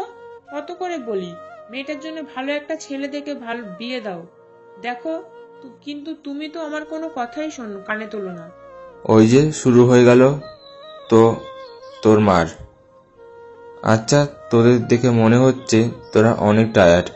রিফাত, তুমি ওদের খাবারের আয়োজন করো, আর তুই ওদেরকে তোদের ভাইয়ার রুমে থাকতে দে। তুই গিয়ে তোর বোনের কাছে থাক, ওর নাকি বাবুকে নিয়ে একা শুতে কি রকম ভয় লাগছে। আচ্ছা বাবা, ঠিক আছে, আমি তাই করছি। সন্ধির বাবা চলে যেতেই সন্দীপ মা খাবার বাড়তেই চলে যায়। এদিকে সন্ধি একটা বড় দম ফেলে। উজান এসে সন্ধির মাথায় একটা দুম করে মারে। ওই হেবলি মানুষের তো মিথ্যা বলার একটা লিমিট থাকে। তোর মনে হয় আঙ্কেল এত গাধা? আমি জানি না, এমনিতেও ভাইয়া পালিয়ে বিয়ে করে আমাদের উপর এখনো ঝড় যাচ্ছে। আর তুই তো বাবাকে জানিস, বাবা এসব একদম। তুই তোর বাপরে এত ভয় পাইলে তুষারের কথা বাড়িতে বলবি কেমনে বোন? পারবো না বলতে, আমিও ভাইয়ার মতো পালিয়ে যাব। আচ্ছা শোন, তুই হিয়া যেভাবে পারিস আজ এক রুমে ম্যানেজ করে নিস। আমি তোদের জন্য ভাত বাড়ছি, হিয়াকে আবার ওষুধ দিতে হবে রাতে। এটা ভাইয়ের রুম, এখানে আজ থাকবি তুই আর হিয়া। তুমি একটু হাত মুখ ধোবা, ফ্রেশ হও, ভালো লাগবে। আমি তোমাকে খাইয়ে দিয়ে ওষুধ দিচ্ছি, দেখবে কালকে অবধি তুমি একদম ঠিক হয়ে যাবা। উজান, যা ওকে ফ্রেশ হতে হেল্প কর। শ্রাবণ, তুমি আসো, আমি তোমাকে হাত মুখ ধুইয়ে দিই। সন্ধি শ্রাবণকে নিয়ে চলে যেতেই উজান একটা ডেভিল মার্কা হাসি দিয়ে হিয়াকে আরো শক্ত করে ধরে কাছে টানে। এসব কি করছেন? এটা মানুষের বাসা, ছাড়ুন আমাকে। আর এটা কি হলো? আমি আপনার সাথে এক রুমে? মানে আমি, তুমি আর শ্রাবণ আজ এক রুমে দরজা লাগিয়ে এক বিছানায়, তার উপর এরকম ঝড়ের রাত, ঠান্ডা ঠান্ডা ওয়েদার। সন্ধির আব্বুর গালে দুটো ইয়া বড় চুমু দিতে ইচ্ছা করছে। লোকটা এত ভালো কেন? আপনাকে তো আমি। সন্ধি শ্রাবণকে হাত মুখ ধুইয়ে দিতে দিতে শিখিয়ে দেয় যে যেন তার বাড়ির সকলের সামনে উজানকে বাবা আর হিয়াকে মা বলে ডাকে। ব্যাপারটা শ্রাবণের বেশ লাগে। সে সন্ধির থেকে সব শিখে নেবার পর থেকেই কথায় কথায় উজানকে বাবা আর হিয়াকে মা ডাকতে শুরু করে। মাঝে মধ্যে একটু আধটু অভ্যাসে বসে ভুল করে বুবু ডেকে ফেলে, কিন্তু সন্ধি আর উজান মিলে ঠিক সামলে নেয়। সবাইকে খাইয়ে দিয়ে সন্ধি হিয়াকে ওষুধ খেতে দিতে শুতে বলে। হিয়ার খুব ঠান্ডা করছে দেখে সন্ধি উজানকে দুটো কম্বল দিয়ে বলে হিয়াকে গায়ে দিয়ে দিতে। রাতের দিকে জ্বরটা শরীর থেকে বের হয়ে আসলে আরো শীত করবে না। উজান সন্ধির থেকে কম্বলগুলো নিয়ে এসে গেট লাগিয়ে দিয়ে একটা গুন্ডা গুন্ডা লুক দিয়ে হিয়ার দিকে তাকাতে হিয়া ভ্রু কুঁচকে উজানকে একটা বেঞ্চি কেটে শ্রাবণকে শুতে বলে। শ্রাবণ, তুই কানিতে গিয়ে ঘুমা, তোর বুবু মাঝখানে, আমি এ কিনারে। মাথা ঠিক আছে তো আপনার? আমি আপনাদের দুজনের মাঝে থাকবো নাকি আজব? Yes, of course. রাতে বমি টমি করলে আমি একা পারবো নাকি তোমাকে সামলাতে? তুমি মাঝে থাকলে আমি আর শ্রাবণ দুদিক থেকে তোমাকে প্রোটেকশন দিতে পারবো। লাগবে না আমার কোনো প্রোটেকশন, সব সময় শুধু ফাজলাম। কিছুদিন পর এক্সের টিচার হয়ে ভার্সিটি জয়েন করবেন, তখনও কি সবকিছুতে এরকম মজা করে বের হবেন নাকি আপনি? এখন তো অন্তত সবকিছুতে একটু সিরিয়াস হন। মানে কি বলতে চাইছো কি তুমি? আমি আমি তোমার ব্যাপারে সিরিয়াস না? আমি তোমার ব্যাপারে সিরিয়াস না হলে না তোমার এইটুকু জ্বরে তোমাকে নিয়ে এত করতাম না। পরীক্ষা দিয়ে এসে কি ঘুম পাচ্ছিল জানো? কিন্তু তোমার ফোনের অপেক্ষায় থাকতে থাকতে উঠে ফোন করে জানতে পারলাম তোমার এই অবস্থা। এক ছুটে সন্ধিকে নিয়ে তোমার বাড়িতে আসলাম, আর তুমি বলছো আমি সিরিয়াস না তোমার ব্যাপারে? কি অকৃতজ্ঞ তুমি হিয়া। আমি বলেছিলাম একবারও আমার জন্য আগ বাড়িয়ে গিয়ে কিছু করতে? করেছে আবার কেমন করে কথা শোনাচ্ছে দেখো। এইদিকে আয় তুই। ওইদিকে কোথায় যাচ্ছিস? এদিকে এসে ঘুমো বলছি। উজান রাগে হাতে থাকা দুটো কম্বল হিয়ার গায়ে পেঁচিয়ে দিয়ে রুমের লাইট অফ করে নীল রঙের ছোট্ট বাতিটা জ্বালিয়ে শ্রাবণকে মাঝে দিয়ে নিজে দেয়ালের কানিতে শুয়ে পড়ে। শ্রাবণ এখন ঘুমাবে না, আমরা এখন দুজন মিলে ফ্রি ফায়ার খেলবো। ইয়ে, ধিস ধিস ধিস করে গুলি করবো এখন আমরা। যা খুশি করুক গিয়ে, আমি ঘুমালাম। আমার সত্যি খুব ঘুম পাচ্ছে। এই শরীর নিয়ে আমি আর জেগে থাকতে পারবো না। তুমি ঘুমাও, আমি এখন শ্রাবণ ঘুমালে ওকে ঠিক করে শুয়ে দেব। রাত তখন 3টের কাছাকাছি। উজানের সাথে গেম খেলতে খেলতে শ্রাবণ যে কখন উজানের বুকে ঘুমিয়ে গেছে সেটা টের পায়নি। উজানের বুঝে আসতে উজান শ্রাবণকে ওর বুক থেকে তুলে খুব সুন্দর করে হিয়ার পাশে বালিশে শুয়ে দিয়ে হিয়ার থেকে একটা কম্বলের অর্ধেক নিয়ে শ্রাবণকে গায়ে দিয়ে দেয়। যদিও গরমের দিন, কিন্তু হঠাৎ রাত থেকে বৃষ্টি হওয়াতে পরিবেশটা এখন একটু ঠান্ডা। শরীরে একটা পাতলা কিছু জড়ালে যথেষ্ট। হিয়ার কাঁপুনি দিয়ে জ্বর দেখে ও দুটো কম্বল পেঁচিয়ে নিয়েছে। মাঝরাতে তলপেটের প্রচন্ড ব্যথা। হিয়ার ঘুমটা ভেঙে আসতে হিয়া উঠে বসে। হালকা আলোর মধ্যে খেয়াল করে উজান আর শ্রাবণ কিরকম বাচ্চাদের মতো একে অপরকে লেপটে ঘুমাচ্ছে। না, আর এই মানুষটার সাথে রাগারাগি করব না। সত্যি তো পরীক্ষা দিয়ে এসে কত ক্লান্ত ছিল, এর মধ্যে আমাকে নিয়ে আবার আমি শুধু শুধু রাগ করি এনার উপর। ওই নার্স আন্টিটা কি বললো মনে নেই, ওনাকে সবসময় যত্নে রাখতে। হিয়া কিছুক্ষণ দুজনের দিকে তাকিয়ে থেকে আস্তে করে উঠে ওয়াশরুমের দিকে যায়। এই রাতের বেলা মানুষের বাড়িতে পিরিয়ড হলে মহা ঝামেলায় পড়ব। এত কেন পেট ব্যথা করছে, অসহ্য। হিয়া ওয়াশরুমে ঢুকে ফ্রেশ হয়ে নিয়ে দেখে সত্যি সত্যি ওর পিরিয়ড হয়েছে। হিয়ার তো মাথায় হাত, বেচারি এখন কি করবে। তার উপর ওষুধ খেয়ে জ্বরটা হালকা কমলেও শরীরটা পুরো ছেড়ে দিছে। মাথা ঘুরে বমির ভাবটাও হালকা হালকা আছে এখনো। কি করব আমি এখন? ওনাকে একবার ডাকবো, ডেকেও বা কি বলবো? ওনাকে যে আমার নানা, নাকি সন্ধি আপুকে গিয়ে বলবো? এত রাতে আপুকে ডাকা কি ঠিক হবে? কি একটা সমস্যাতে পড়লাম আমি। ধুর, ভালোই লাগে না আমার একটা সমস্যা শেষ হতে না হতে আরেকটা সমস্যা শুরু, অসহ্য। হিয়া কি করবে সেটা ভাবতে গিয়ে হঠাৎ মাথায় হালকা ঘুরে গিয়ে হাতে থাকা মগটা দুম করে নিচে ফেলে দেয়। আর শব্দের চোটে ঘুমটা ভাঙতেই উজান উঠে ঘরের লাইটটা অন করে হিয়াকে বিছানায় না দেখে খুঁজতে শুরু করে। হিয়া, কোথায় তুমি? হিয়া, হিয়া, তুমি কি ওয়াশরুমে? হিয়া। হিয়া ওয়াশরুমের দরজা খুলে দিতেই উজান টপ করে ঢুকে পড়ে।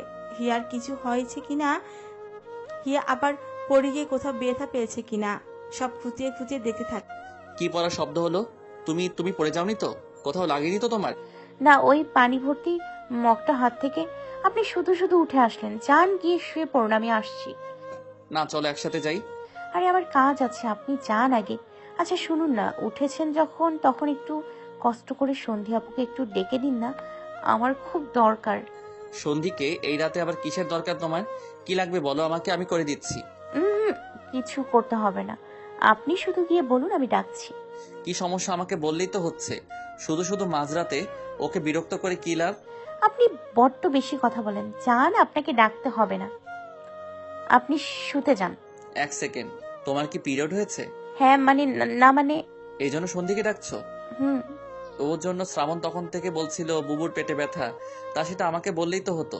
শুধু শুধু টাইমগুলো ওয়েস্ট করিয়ে দিলে। একটু ওয়েট করো, আমি এক্ষুনি আসছি। উজান দৌড়ে গিয়ে সন্ধিকে আস্তে করে ডেকে তুলে সন্ধির থেকে একটা প্যাড আর আন্ডারওয়ার্ডের নিয়ে এসে হিয়ার হাতে ধরিয়ে দিতে হিয়া পুরো নাও ধরো। কি হলো, নাও, পড়তে পারবা না আমি পড়িয়ে দিব? হ্যাঁ কি? বললাম যে একা একা পড়তে পারবা না আমি হেল্প করব। মাথা কি পড়ে গেছে আপনার? আপনি বের হন তো ওয়াশরুম থেকে, বের হন এক্ষুনি। আরে হিয়া পিচ্ছি, এরকম করছো কেন তুমি? তোমাকে একা রেখে আমি কি করে রুমে যাব? আবার যদি মাথাটা ঘুরে পড়ে যাও তখন? আমি আবার মাথা ঘুরে কখন পড়লাম? আপনি না বেশি বোঝেন অলওয়েজ। কি হলো, যান না। আরে কি সমস্যা আমি থাকলে? আমি তোমাকে দেখবো না, উল্টো দিকে মুখ ঘুরে থাকবো, হ্যাপি? আর তাছাড়া আমি তোমাকে দেখে নিলেও বা কি, কিছুদিন পর বিয়ে করে তোমাকে নিজের করে নেব। এখনো যদি তুমি এত লজ্জা পেয়ে আমাকে কিছু শেয়ার না করে দূরে দূরে সরিয়ে রাখো, তাহলে বিয়ের আগে প্রেম করে লাভটা কি হচ্ছে?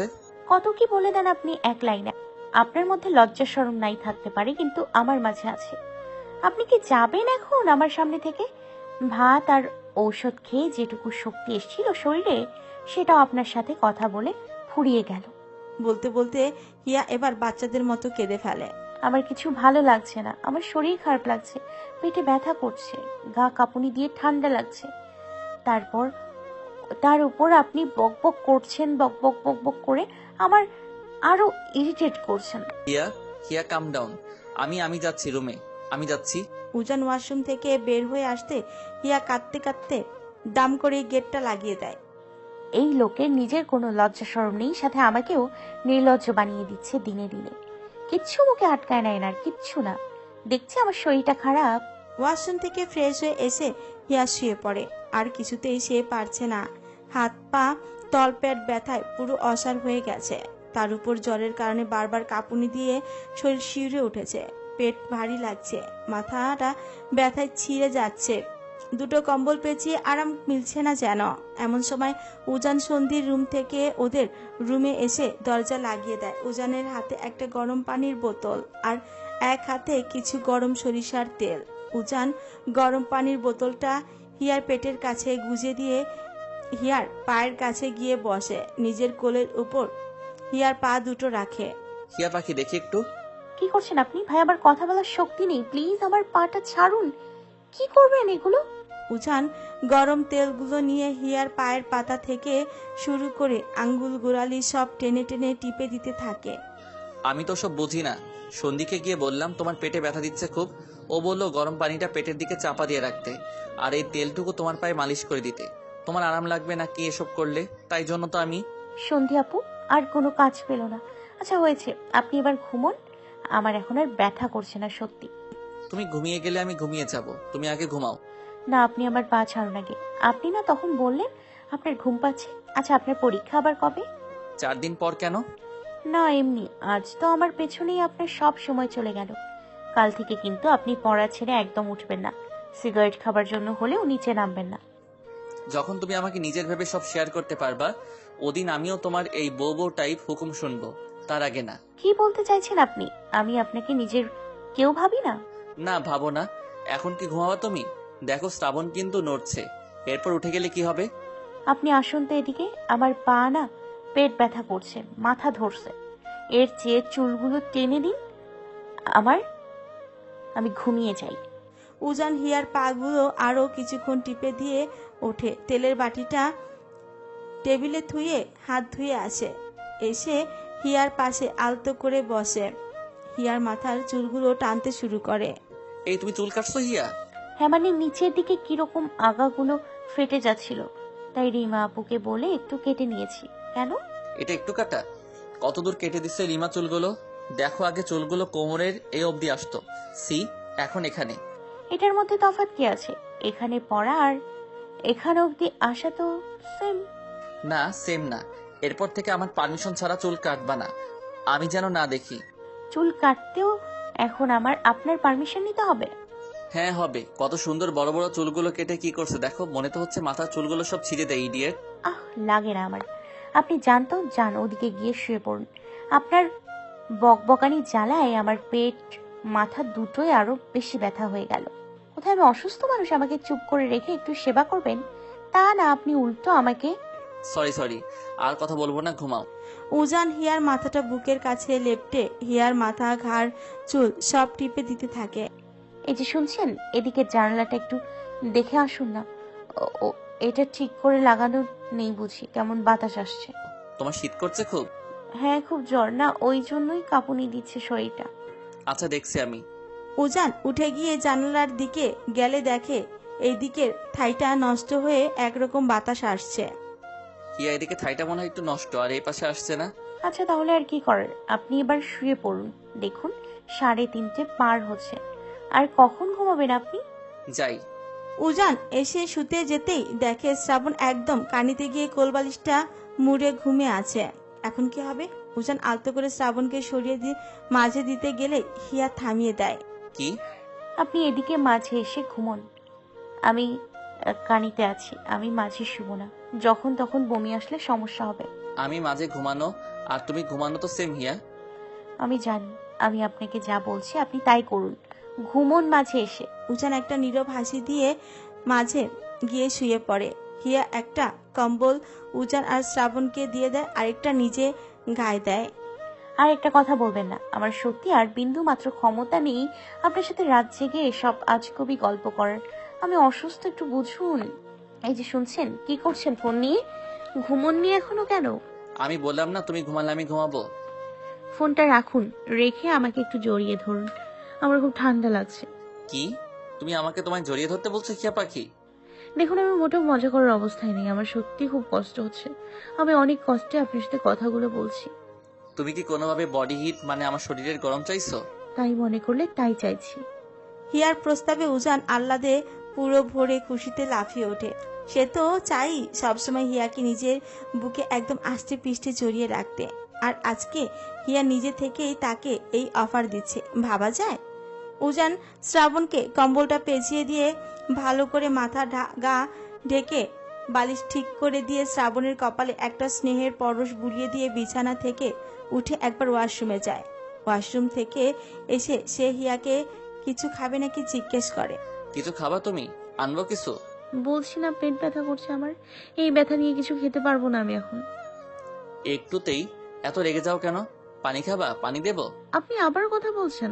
সরি সরি হিয়া। আবার কি? সত্যি সত্যি আমি জড়িয়ে ধরবো তোমাকে।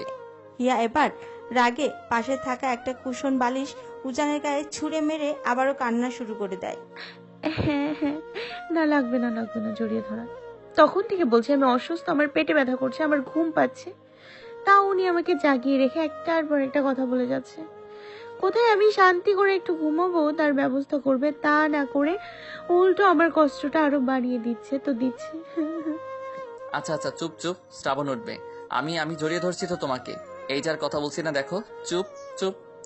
উজান একটা দীর্ঘশ্বাস টেনে এক এক করে ওর শার্টের বুতাম খুলে শার্টটা খুলে ফেলে। ভেতরে গেঞ্জি সহ শার্টটা হিয়ার মাথার কাছে আলতো করে রেখে দেয়। হিয়া উজানের দিকে দেখে চোখ নামিয়ে নেয় ঘুমের ভান করে। উজান রুমের লাইট অফ করে পুরো ঘর অন্ধকার করে দিয়ে আসে, কারণ শ্রাবণ আবার ঘুম থেকে উঠে দেখলে ছোট মানুষ কিভাবে না কিভাবে এই ভেবে সব অফ করে সে মাঝখানে গিয়ে শুয়ে পড়ে। হিয়া গপ করে উজানকে জড়িয়ে ধরে।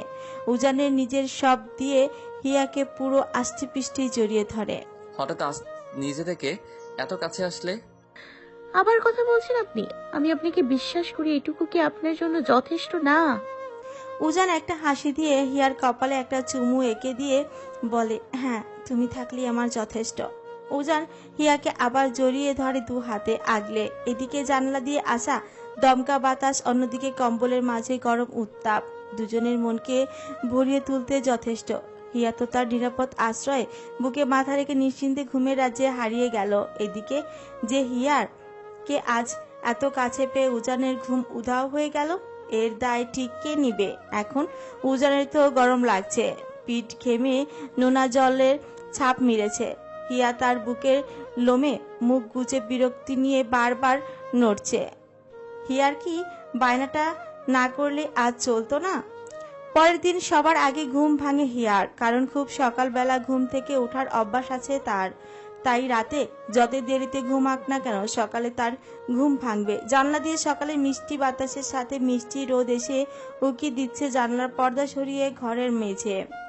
চোখ মেলে হিয়া নিজেকে উজানের বাহুডোরে আবিষ্কার করে লজ্জা পেয়ে যায়। কাল রাতের কি একটা অহেতুক বায়না করেছিল সে। থুর, হিয়া আলতো করে উজানের উপর থেকে উঠে যেতে খেয়াল করে উজান পুরো ঘেমে গিয়ে একাকার অবস্থা। শ্রাবণের দিকে তাকাতে দেখে শ্রাবণ গরমে কম্বলটা সরিয়ে দিয়ে হাত পা মেলে তার উপর ঘুমাচ্ছে। হিয়া উজানের আর শ্রাবণ দুজনকে ঠিক করে শুইয়ে দিয়ে মাথার উপর ফ্যানটা চালিয়ে সব জানালা খুলে দেয়। কেউ এখনো ওঠেনি দেখে হিয়া রুমের ব্যালকনিতে গিয়ে দাঁড়িয়ে বৃষ্টি ভেজা সকালের আবহাওয়া নিজের মধ্যে উপভোগ করতে শুরু করে। ফোনের ক্রিং ক্রিং শব্দ কানে ভাসতেই ঘুমটা ভেঙে আসে তার। ঘুমো ঘুমো চোখে ফোনটা রিসিভ করতেই দেখে হিয়া তার পাশে নেই। উঠে পাশে থাকা গেঞ্জিটা না পরে তাড়াহুড়ো করে শার্টটা পরে বোতাম লাগাতে যাবে, তখনই চোখ যায় ব্যালকনিতে দাঁড়ানো হিয়ার উপর। উজান ফোনে কথা বলতে বলতে ব্যালকনিতে গিয়ে উন্মুক্ত বুকেই হিয়াকে পেছন থেকে জড়িয়ে ধরে, হিয়ার মাথার সাথে মাথা ঠুকে দেয়। মা, ওই দিন তো আমার পরীক্ষা আছে, আমি কি করে আসবো ওই দিন? তুমি নীলিকে একটু বোঝাও। সত্যি কি তোর পক্ষে আসা সম্ভব না? না মা, এরকম হুটহাট ডিসিশন নিলে হয়? তবে নীলিকে বলো আমি ওর হলুদে অ্যাটেন্ড করতে না পারলেও ওর বিয়েতে ঠিক আসবো। বিয়ে 6 তারিখে না, 5 তারিখ পরীক্ষা দিয়ে আমার আরেকটা পরীক্ষা থাকবে। আমি 5 তারিখ পরীক্ষা দিয়ে না হয় ওই দিন রওনা দেব। দেখ, যা ভালো মনে হয় সেটা কর, কিন্তু এবার বিয়েতে না আসলে কিন্তু নীলি তোর সাথে এই জীবনেও আর কথা বলবে না। আসবো আসবো, তুমি এত টেনশন নিও না তো। তা তোর বোন তো বিয়ে করে নিচ্ছে, এবার তুই আমাকে আমার বৌমা এনে দে বাবা। কি হয় এই মাটার এতটুকু চাপ পূরণ করতে তোর? দেব, নীলির বিয়েটা হয়ে যাক, তখন তোমার এই ইচ্ছেটাও পূরণ হবে। কি ব্যাপার বলতো? সেদিন তোর দুই বোনকে দেখলাম, তোমার বড় বৌমা তোমার ছেলের বিয়ে কি সব বলে বলে হেসে যাচ্ছিল, তা তুই আবার ওদিকে। ধরে নাও তাই। সত্যি? আস্তে মা, প্রেম আমি করছি, আর তোমার খুশি দেখো। মানে এটা সত্যি? মানে সত্যি সত্যি আমার ছেলে? মেয়েটা কি রকম রে? কি নাম? কোথায় থাকে? তোকে ভালোবাসে তো? তোর ঠিক মতো খেয়াল রাখে? তুই কি খেতে ভালোবাসিস ও জানে? না জানলেও আমি আছি না, সব শিখিয়ে দেব। আরে মা থামো, এত এক্সাইটেড তো আমার সাথে দেখা করতে আসার সময়ও তুমি হও না কখনো। মেয়েটার নাম হিয়া মুনতাসির আহমেদ, আমাদের ভার্সিটিতেই পড়ে, কেবলই ফার্স্ট ইয়ারের শেষের দিকে। ছোট্ট একটা বাচ্চা, বুঝলা, একদম পিচ্চি। আর তুমি খেয়াল রাখার কথা বলছো, আগে ঘন্টায় ঘন্টায় তোমার ফোনের জ্বালায় ফোন অফ করে রাখতাম, এখন তার জ্বালায় ফোন অফ রেখে ঘুমাতে হয়। আর হাতের রান্না একদম তোমার মতো, স্পেশালি কুমড়ো ভর্তাটা মনে হয় তোমার মাখা ভাত খাচ্ছি। আমার এই পিচিটাকে তোমার খুব পছন্দ হবে মা, ও একটা রসগোল্লা, বুঝছো, খুব মিষ্টি। যাক, এতদিনে আমার মনটা একটু হালকা হলো। এখন শুধু তুই নিজের পায়ে দাঁড়িয়ে যা, না হলে কি হিয়াকে সারা জীবন কুমড়ো ভাত খাওয়াবি নাকি? তোরা ভালো থাকলেই আমি ভালো। আচ্ছা শোন, এই বিষয়ে আমি রাতে কথা বলবো এখন তোর সাথে। এদিকে অনেক কাজ হলুদের, আমি রাখছি এখন। গরম দেখে বেশি আবার ঠান্ডা লাগাস না, সময় মতো খেয়ে নিস কেমন? রাখছি। উজান ফোন রাখতে হিয়া কপট রাগ দেখিয়ে পেটের কাছে রাখা উজানের হাতের উপর দুটো চিমটি কাটে। আমি ছোট বাচ্চা, পিচ্ছি মেয়ে আমি। পিচ্ছি তো আমি কত বড় তোমার থেকে, এই দেখো এত বড়। আর তুমি কি, হ্যাঁ, এত সকালে এভাবে উঠে বেলকনিতে কি করছো? কি বাতাস দেখছো, মনে হচ্ছে উড়ে যাচ্ছি? শুধু শুধু ঠান্ডা লাগার কাজ। মা ছিল ফোনে, আমার কথা শুনে মা কি বলল? মা পুরো খুশিতে ডান্স করবে এরকম অবস্থা। নীলির বিয়েটা মিটে গেলে তোমায় নিয়ে বাড়িতে যাব, ততদিনে পরীক্ষাটা শেষ হয়ে আসুক। নিজের একটা পার্মানেন্ট ব্যবস্থা করে তোমাকে আর শ্রাবণকে অফিসিয়ালি একটা নাম দেব। হিয়া ঘুরে গিয়ে দু হাতে উজানকে জড়িয়ে ধরে। ধন্যবাদ আপনাকে আমাকে এতটা ভালোবাসার জন্য। তাই এর বদলে আমার রিটার্ন হিসেবে কিছু তো এখনো আমায় দিলে না তুমি। কি চাই আপনার? কি চাই? উজান একটা দুষ্টু হাসি দিয়ে হিয়াকে ব্যালকনির গেটে চাপা দিয়ে হিয়ার কোমরের ভাঁজে হাত রাখে। চাই তো অনেক কিছু, আপাতত এই নরম নরম ঠোঁটগুলোকে নিজের করতে পারলে ব্যাপারটা মন্দ হয় না। কি সব বলছেন আপনি? হ্যাঁ, জানেন না বিয়ের আগে এসব করা হারাম কাজ? ও আচ্ছা তাই। আর তুমি যে কাল রাতে আমাকে জড়িয়ে কি সুন্দর ঘুম দিলা, সেটা কিছু না। তখন এসব হারাম হালাল কোথায় ছিল শুনি? হ্যাঁ মানে ওটা তো শুধু। চুপ, আর কোনো কথা না। আমি যা চাচ্ছি তা আমার এক্ষুনি চাই। দেখুন আপনি আপনি এরকম লুক দেবেন না, হ্যাঁ? আমার কিন্তু ভয় করছে, প্লিজ ছাড়ুন আমায়। আমার জ্বরটা কিরকম বাড়ছে দেখুন। হুম, ইটস স্টাডি টাইম, চুপচাপ শিখতে হবে। হিয়ার ভয়ে চোখ মুখ বন্ধ করে নেয়। উজান একটু একটু করে হিয়ার মুখের দিকে আগাতে ধরে। একটা সময় দুজনের নিঃশ্বাস পুরো এক হয়ে আসে। হিয়া কেঁপে উঠে উজানের শার্ট খিঁচে ধরে। কিছু একটা হবে হবে অমনি রুম থেকে শ্রাবণের কান্নার শব্দ কানে ভাসতেই দুজনেই ছিটকে যায়। হিয়া দৌড়ে রুমে এসে শ্রাবণকে জড়িয়ে ধরে।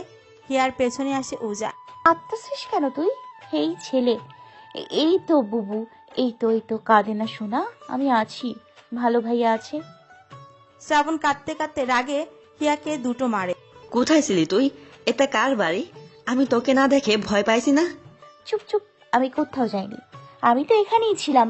এই যে ভালো ভাইয়া এখানে, সাথে দেখ। উজানকে দেখে শ্রাবণ আরো কেঁদে ওঠে। উজান শ্রাবণকে কোলে নিয়ে শ্রাবণের মাথায় হাত বুলাতে থাকে। কি হয়েছে আমার বাবাটার? এত কেন কাঁদে? আমরা তো এখানেই ছিলাম। আমি ঘুম থেকে উঠে একা একা ভয় পাইছি না? এটা এটা কোথায়? আমি ভয় পাইছি।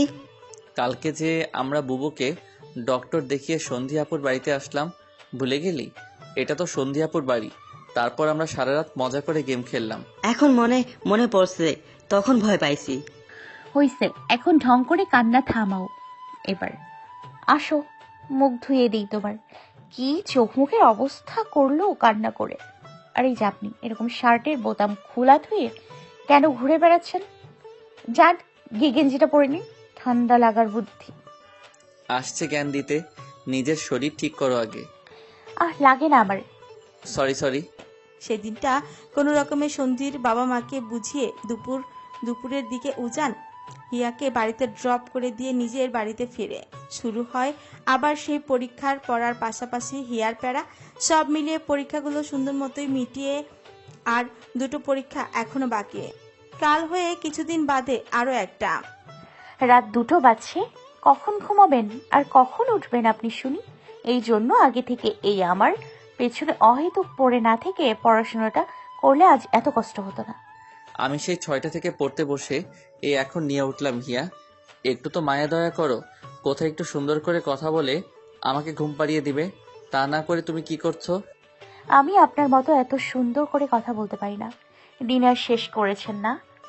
যান গিয়ে এখন শুয়ে পড়ুন, আমি সকালে ডেকে তুলবো এখন। লাগবে না ডেকে তোলা, এমনি তো ফোনে চার্জ নেই। সকালে উঠে ফোন চার্জ দেব। আর তুষাররা সবাই বাড়িতে আছে আজ, কাল একসাথে যাব পরীক্ষা দিতে। তোমাকে ডেকে তুলতে হবে না। আচ্ছা ঠিক আছে, আমি রাখছি এখন। আর কিন্তু ফোনে হাত দেবেন না। পরীক্ষার পর যত খুশি মনোযোগ দিয়ে গেম খেলুন, আমি কিচ্ছু বলবো না। এখন একদম ঘুম। তুমি না বললেও আমি এখন ঘুমাবো, মাথা পুরো ছিঁড়ে যাচ্ছে। হ্যাঁ তা রাখুন এবার। বলছি কি হিয়া পাখি? কি? কিছু না, এমনি। ওই একটু আচ্ছা থাক, অন্যদিন। রাখুন তাহলে। উজানকে ফোনের মধ্যেই ঝাড়ি দিয়ে হিয়া ফোনটা রেখে দিতে কিছুক্ষণ বাদে একটা আননোন নাম্বার থেকে হিয়ার ফোনে একটা কল আসে। এত রাতে হিয়া প্রথমে কলটা ধরতে চায় না, কিন্তু দুবার রিং হতে হিয়া ফোনটা রিসিভ করে। কে বলছেন? টুকটুকি, আমি তোর মুস্তাকিম চাচ্চু বলছি, চিনতে পারছিস না? তুমি এতদিন পর, এটা কার নাম্বার? এটা তো তোমার নাম্বার ছিল না। হ্যাঁ, আমার এটা নতুন নাম্বার, তাই তোর চিনতে অসুবিধা হচ্ছে। কেমন আছিস মা তুই? শ্রাবণ ভালো আছে? হ্যাঁ চাচু, আমরা দুজন ভালো আছি। তুমি কেমন আছো? বাড়িতে সবাই কেমন আছে? আমার আর ভালো থাকা রে মা। আছে বাড়িতে তোর চাচি, দাদু, ছোট চাচা সবাই ভালো আছে। আর তুমি তোমারটা বললে না যে? আমারটা তোকে শুনতে হবে না। শুন, আমি তোকে জরুরি একটা দরকারে ফোন দিয়েছি। তুই কি কাল একবার রংপুরে আসতে পারবি? কালকে রংপুরে কেন? কালকে বাড়ির সব জায়গা জমি ভাগ হবে। অনেকদিন ধরে তোর ছোট চাচু এসব নিয়ে ঝামেলা করছে, তাই তোর দাদু সিদ্ধান্ত নিয়েছে উনি এবার সবার নামে লিখে দিয়ে সবাইকে সবটা বুঝিয়ে দেবে। তাই? কিন্তু চাচু তুমি তো জানো দাদু বা ছোট চাচু আমাকে তেমনটা পছন্দ করে না। আমি শুধু শুধু গিয়ে ওখানে কি করব? ওরা তো আমাকে আমার ভাগেটা বুঝিয়ে দেবে না। দাদু কি বলেছে আমার কথা শুনে?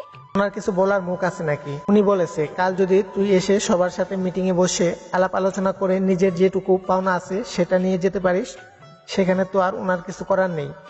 কিন্তু ছোট চাচু যদি আমরা যাই, ওটা ভালো চোখে না নেয় তখন?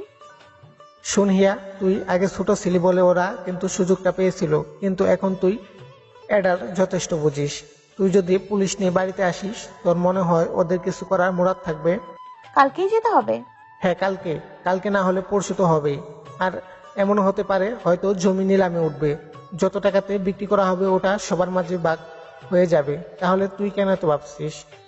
ভাগ হলে তাও কত টাকা আসবে চাচ্ছু? আমার এমনিতেও কিছু টাকা লাগতো শ্রাবণের জন্য। ধর তাও 50-60 হাজার পাবি। আমি জানি এটা হলেও তোর অনেকটা উপকার হবে। তুই এখন ভেবে দেখ তুই কি করবি। যদি সকালে গাড়িতে আসতে পারিস তুই চলে আয়, আমি তোর অপেক্ষাতে থাকবো। রাখছি এখন, বেশি কথা না বলাই ভালো। ঠিক আছে চাচ্ছু, আমি আসলে তোমাকে ফোন করব।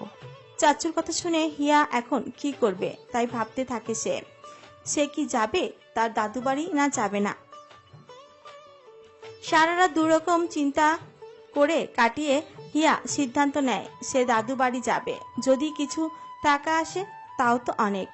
না, একদিনেরই তো ব্যাপার। এখন বাজে 7:30। আমি 11টা বা 12টার টিকিটে রওনা দিলে সন্ধ্যা অবধি পৌঁছে যাব রংপুরে।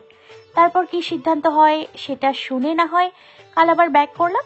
একদিনেরই তো একটু কষ্ট হবে। এই যা, ভাইয়া আর কত করবে আমাদের জন্য। প্রতি মাসে তো শ্রাবণের জন্য এমনিতেও ওনার অনেক খরচ হয়ে যায়। তার উপর সেদিন কতগুলো টাকা খরচ করে কি সব বাজার কিনে দিয়ে গেল। এখন তো আমি ওনার মুখের উপর নাও করতে পারি না। রাগে কিরকম আমার সাথে কথা না বলে থাকে। কিছু না নিলে ভার্সিটিতে গিয়েও দেখেও না দেখার ভান করে। আমার কষ্ট হয়। টাকা হাতে আসলে আমার অনেক অনেক উপকার হবে। কখনো তো আমি ওনাকে কিছু কিনে দেইনি। এবার একটা কিছু কিনে ওনাকে উপহার দিতে পারবো তাহলে। আচ্ছা, এখন তো 8টার কাছাকাছি বাজছে। উনি কি এখনো ঘুমোচ্ছেন? 9টায় তো ভার্সিটি যেতে হবে। একটা ফোন করে দেখি। হিয়া উজানকে ফোন করে কিন্তু উজানের ফোন সুইচ অফ দেখায়। হিয়া ভাবে উজান হয়তো ফোনে চার্জ দিচ্ছে। কাল রাতে তো কথা বলার সময় বলল যে ফোনে বেশি চার্জ নেই।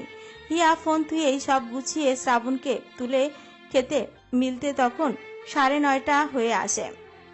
হিয়া উজানের নাম্বারে আবার ট্রাই করে কিন্তু তখনও ফোন অফ। পরীক্ষা চলাকালীন এমনিতেও উজানের ফোন অফই থাকে। হিয়া কোনো উপায় না পেয়ে আগে গিয়ে শ্রাবণকে নিয়ে বাসের 2টা টিকিট কেটে ক্যাম্পাসে আসে। ঘড়িতে তখন 10টা 20। উজানের এতক্ষণে পরীক্ষা শুরু হয়ে গেছে। হিয়া এখন কি করবে? ওইদিকে তো ঝিনুকও ফোন তুলছে না। ঝিনুক কি ক্লাসরুমের ক্লাস করছে নাকি কে জানে। ঝিনুককে বলে গেলেও তো সে উজানকে বলতে পারতো। হিয়া শ্রাবণকে নিয়ে চুপি চুপি পায়ে পরীক্ষার হলের কাছে আসতে দেখে ভেতরে 3জন লম্বা মোটাসোটা টিচার দাঁড়িয়ে গার্ড দিচ্ছে। একটা উজানের ঠিক সামনে, একটা পুরো রুমে পায়চারি করছে, আর একটা সামনে দাঁড়িয়ে কি সব ফাইল দেখছে। কি করি আমি এখন? আচ্ছা, বেশিক্ষণ এখানে থাকা যাবে না। কেউ দেখে নিলেই কেলেঙ্কারি হয়ে যাবে। জানালার এই সাইডে ওটা তুষার ভাইয়া না? হ্যাঁ, তো কি করি আমি এখন? ওনাকে কি করে বলে যাব? হিয়া কি জানি একটা ভেবে একটা চিরকুট কি জানি লিখে তুষারকে আস্তে করে ডাক দিয়ে দিতেই তুষার চোখ তুলে পাশে তাকাতে শ্রাবণ গিয়ে আস্তে করে তুষারকে ওই চিরকুটটা ঢিল দিয়ে ফেলে দেয়। হিয়া হাতের ইশারায় বলে ওটা উজানকে দিতে। তুষার মাথা নাড়িয়ে ঠিক আছে বলতে হিয়া দৌড়ে শ্রাবণকে নিয়ে ওখান থেকে পালিয়ে আসে।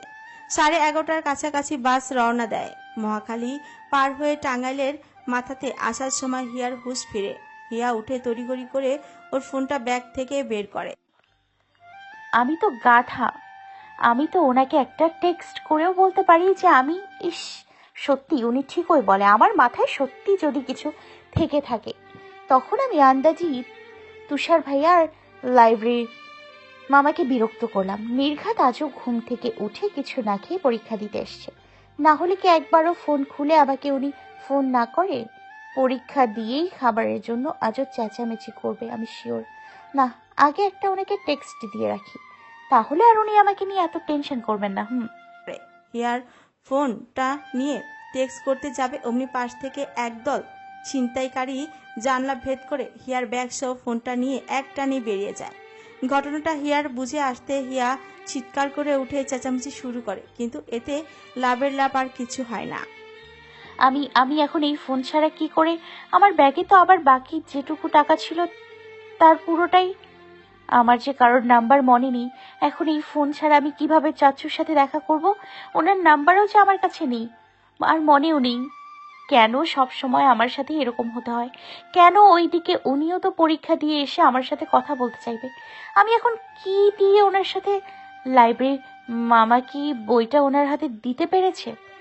পরীক্ষা শেষে একটা বড় করে গা চারা দিয়ে শার্টের বোতাম দুটো খোলা ব্যস্ত উজান। গরমে এই অতিরিক্ত তাপদাহটা কিছুতেই সহ্য করা যাচ্ছে না। মাথার উপরে ফ্যানটা ঘুরলেও তা দিয়ে গরম বাতাস বের হচ্ছে, তা যেন আরো মাথা ব্যথা তুলে দিতে যথেষ্ট। ওহ, শালারা 3 ঘন্টা লিখে নিয়ে হাতের একেবারে 12টা বাজিয়ে দেয়। আর একটা পরীক্ষা কোনো রকমে পারটা হলেই বাঁচি আমি। পেছন থেকে তুষার ওর পেনটা জিন্সের পকেটে ঢুকিয়ে উজানের পাশে এসে উজানের পিঠে একটা দাম করে মারে। বেটা, এত ডাকলাম, একবারও তাকালি না, হারামি। ভাই, তুই তো নিজে দেখলি ওই রক্তচোষা ষাঁড়ের বাচ্চা কেমন করে আজ পুরো 3 ঘন্টা আমার সামনে দাঁড়াইছিল।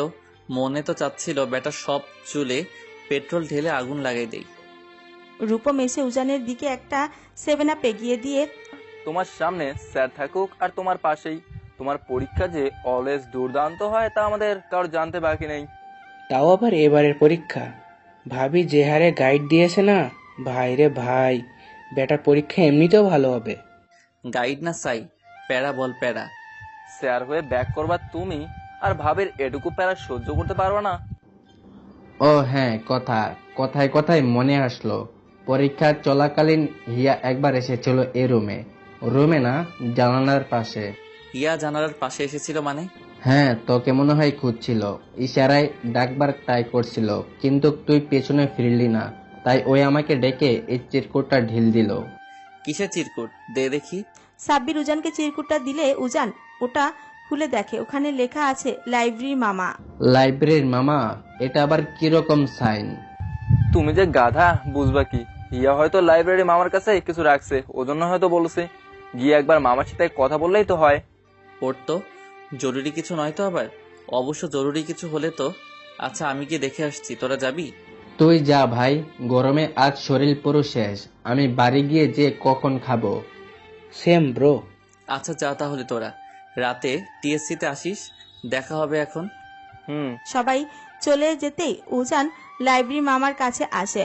মামা, হিয়া কি তোমার কাছে আমাকে দেবার জন্য কিছু রেখে গেছে?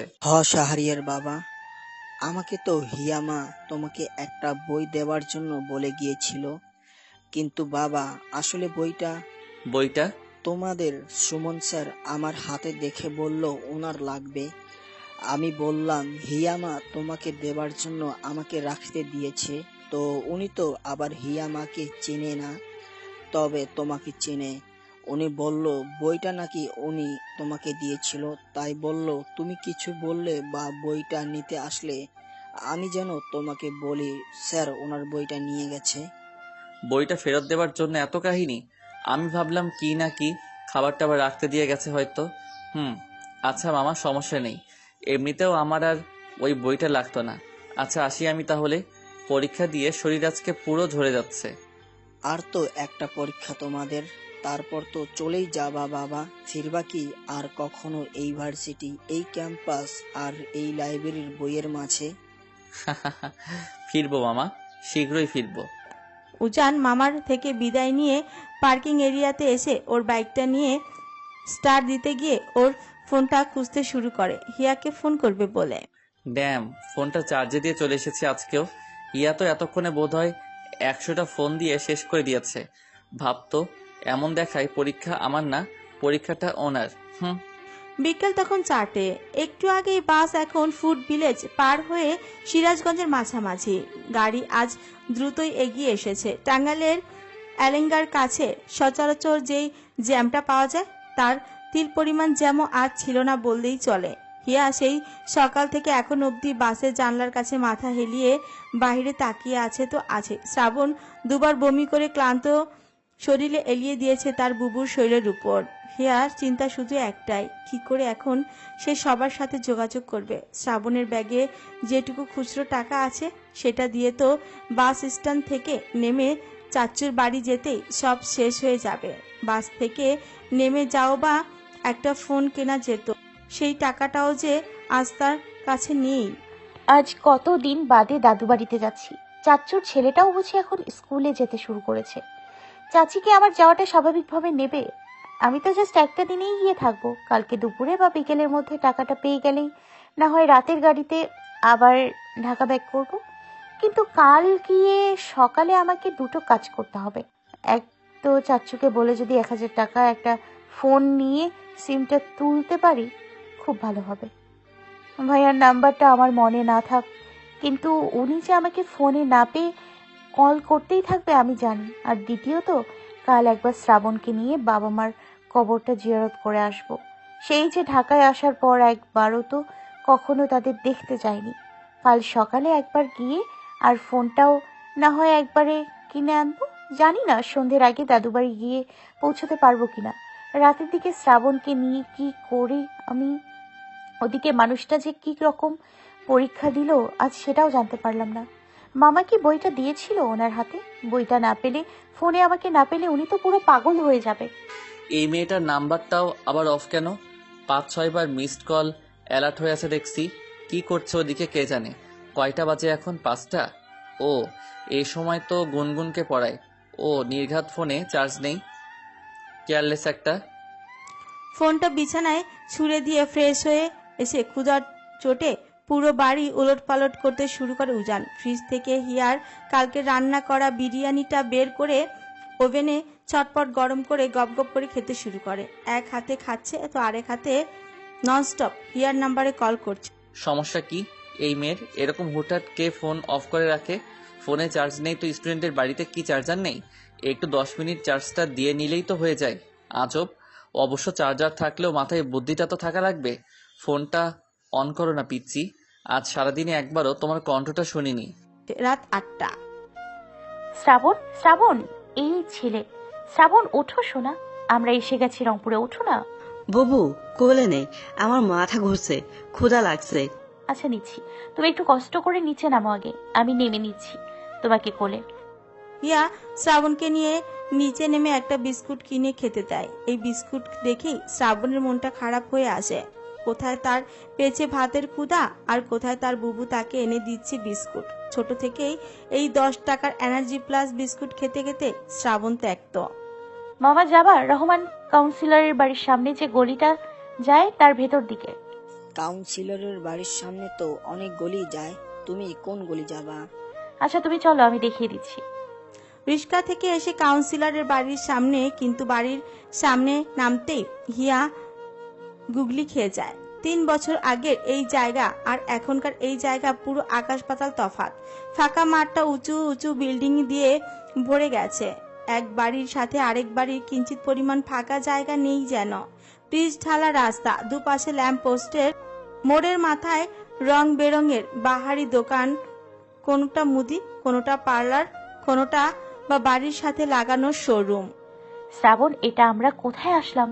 মামা আমাদের ঠিক জায়গায় নিয়ে এসছে তো? আগে তো এই জায়গায় একটা বিরাট মাঠ ছিল। আমরা যখন তোর সমান ছিলাম ছোটতে এখানে এসে খেলতাম, কিন্তু সেই মাঠ গেল কোথায়? আর কতগুলো গলি আমি এখন কি করে? বুবু আমার না ভাতে ক্ষুধা লাগছে, বিস্কুট দিয়ে পেট ভরেনি, পেটে আবার ব্যথা ব্যথা করছে। ব্যথা করছে মানে? কোথায় ব্যথা করছে বল আমাকে। আবার এদিকে ব্যথা করছে এখানে? আরে আমি এমনি বললাম, ওই ব্যথা না, খিদা খিদা খিদা লাগছে। বেশি ব্যথা হলে আমাকে বলবি, কিন্তু কিছু লুকাবি না। আমি দেখি কোথাও ভাত পাওয়া যায় কিনা এখানে। হিয়া এখন কি করবে কিছুই বুঝতে না পেরে ভাত খুঁজবে না ওদিকে চাচ্চুর বাড়ি। রাস্তা দিয়ে এক ভদ্রমহিলা হেঁটে যাচ্ছিল। হিয়া ওনাকে ডেকে ওসমান ভিলাটা কোন গলিতে জিজ্ঞেস করতে মহিলাটা হিয়াকে দুটো ওসমান ভিলার ঠিকানা বলে দেয়। হিয়া এখন এপাশ ওপাশ পাশ ঘুরে কোন গলিতে আগে যাবে সেটাই ভাবতে শুরু করে। ভাগ্যিস এই সময় হিয়ার চাচ্চু রিস্কা করে হিয়ার সামনে দিয়ে যেতে মহিলা আর হিয়াকে কথা বলতে দেখেই থেমে যায়। টুকটুকি না ওটা? টুকটুকির মতো তো লাগছে।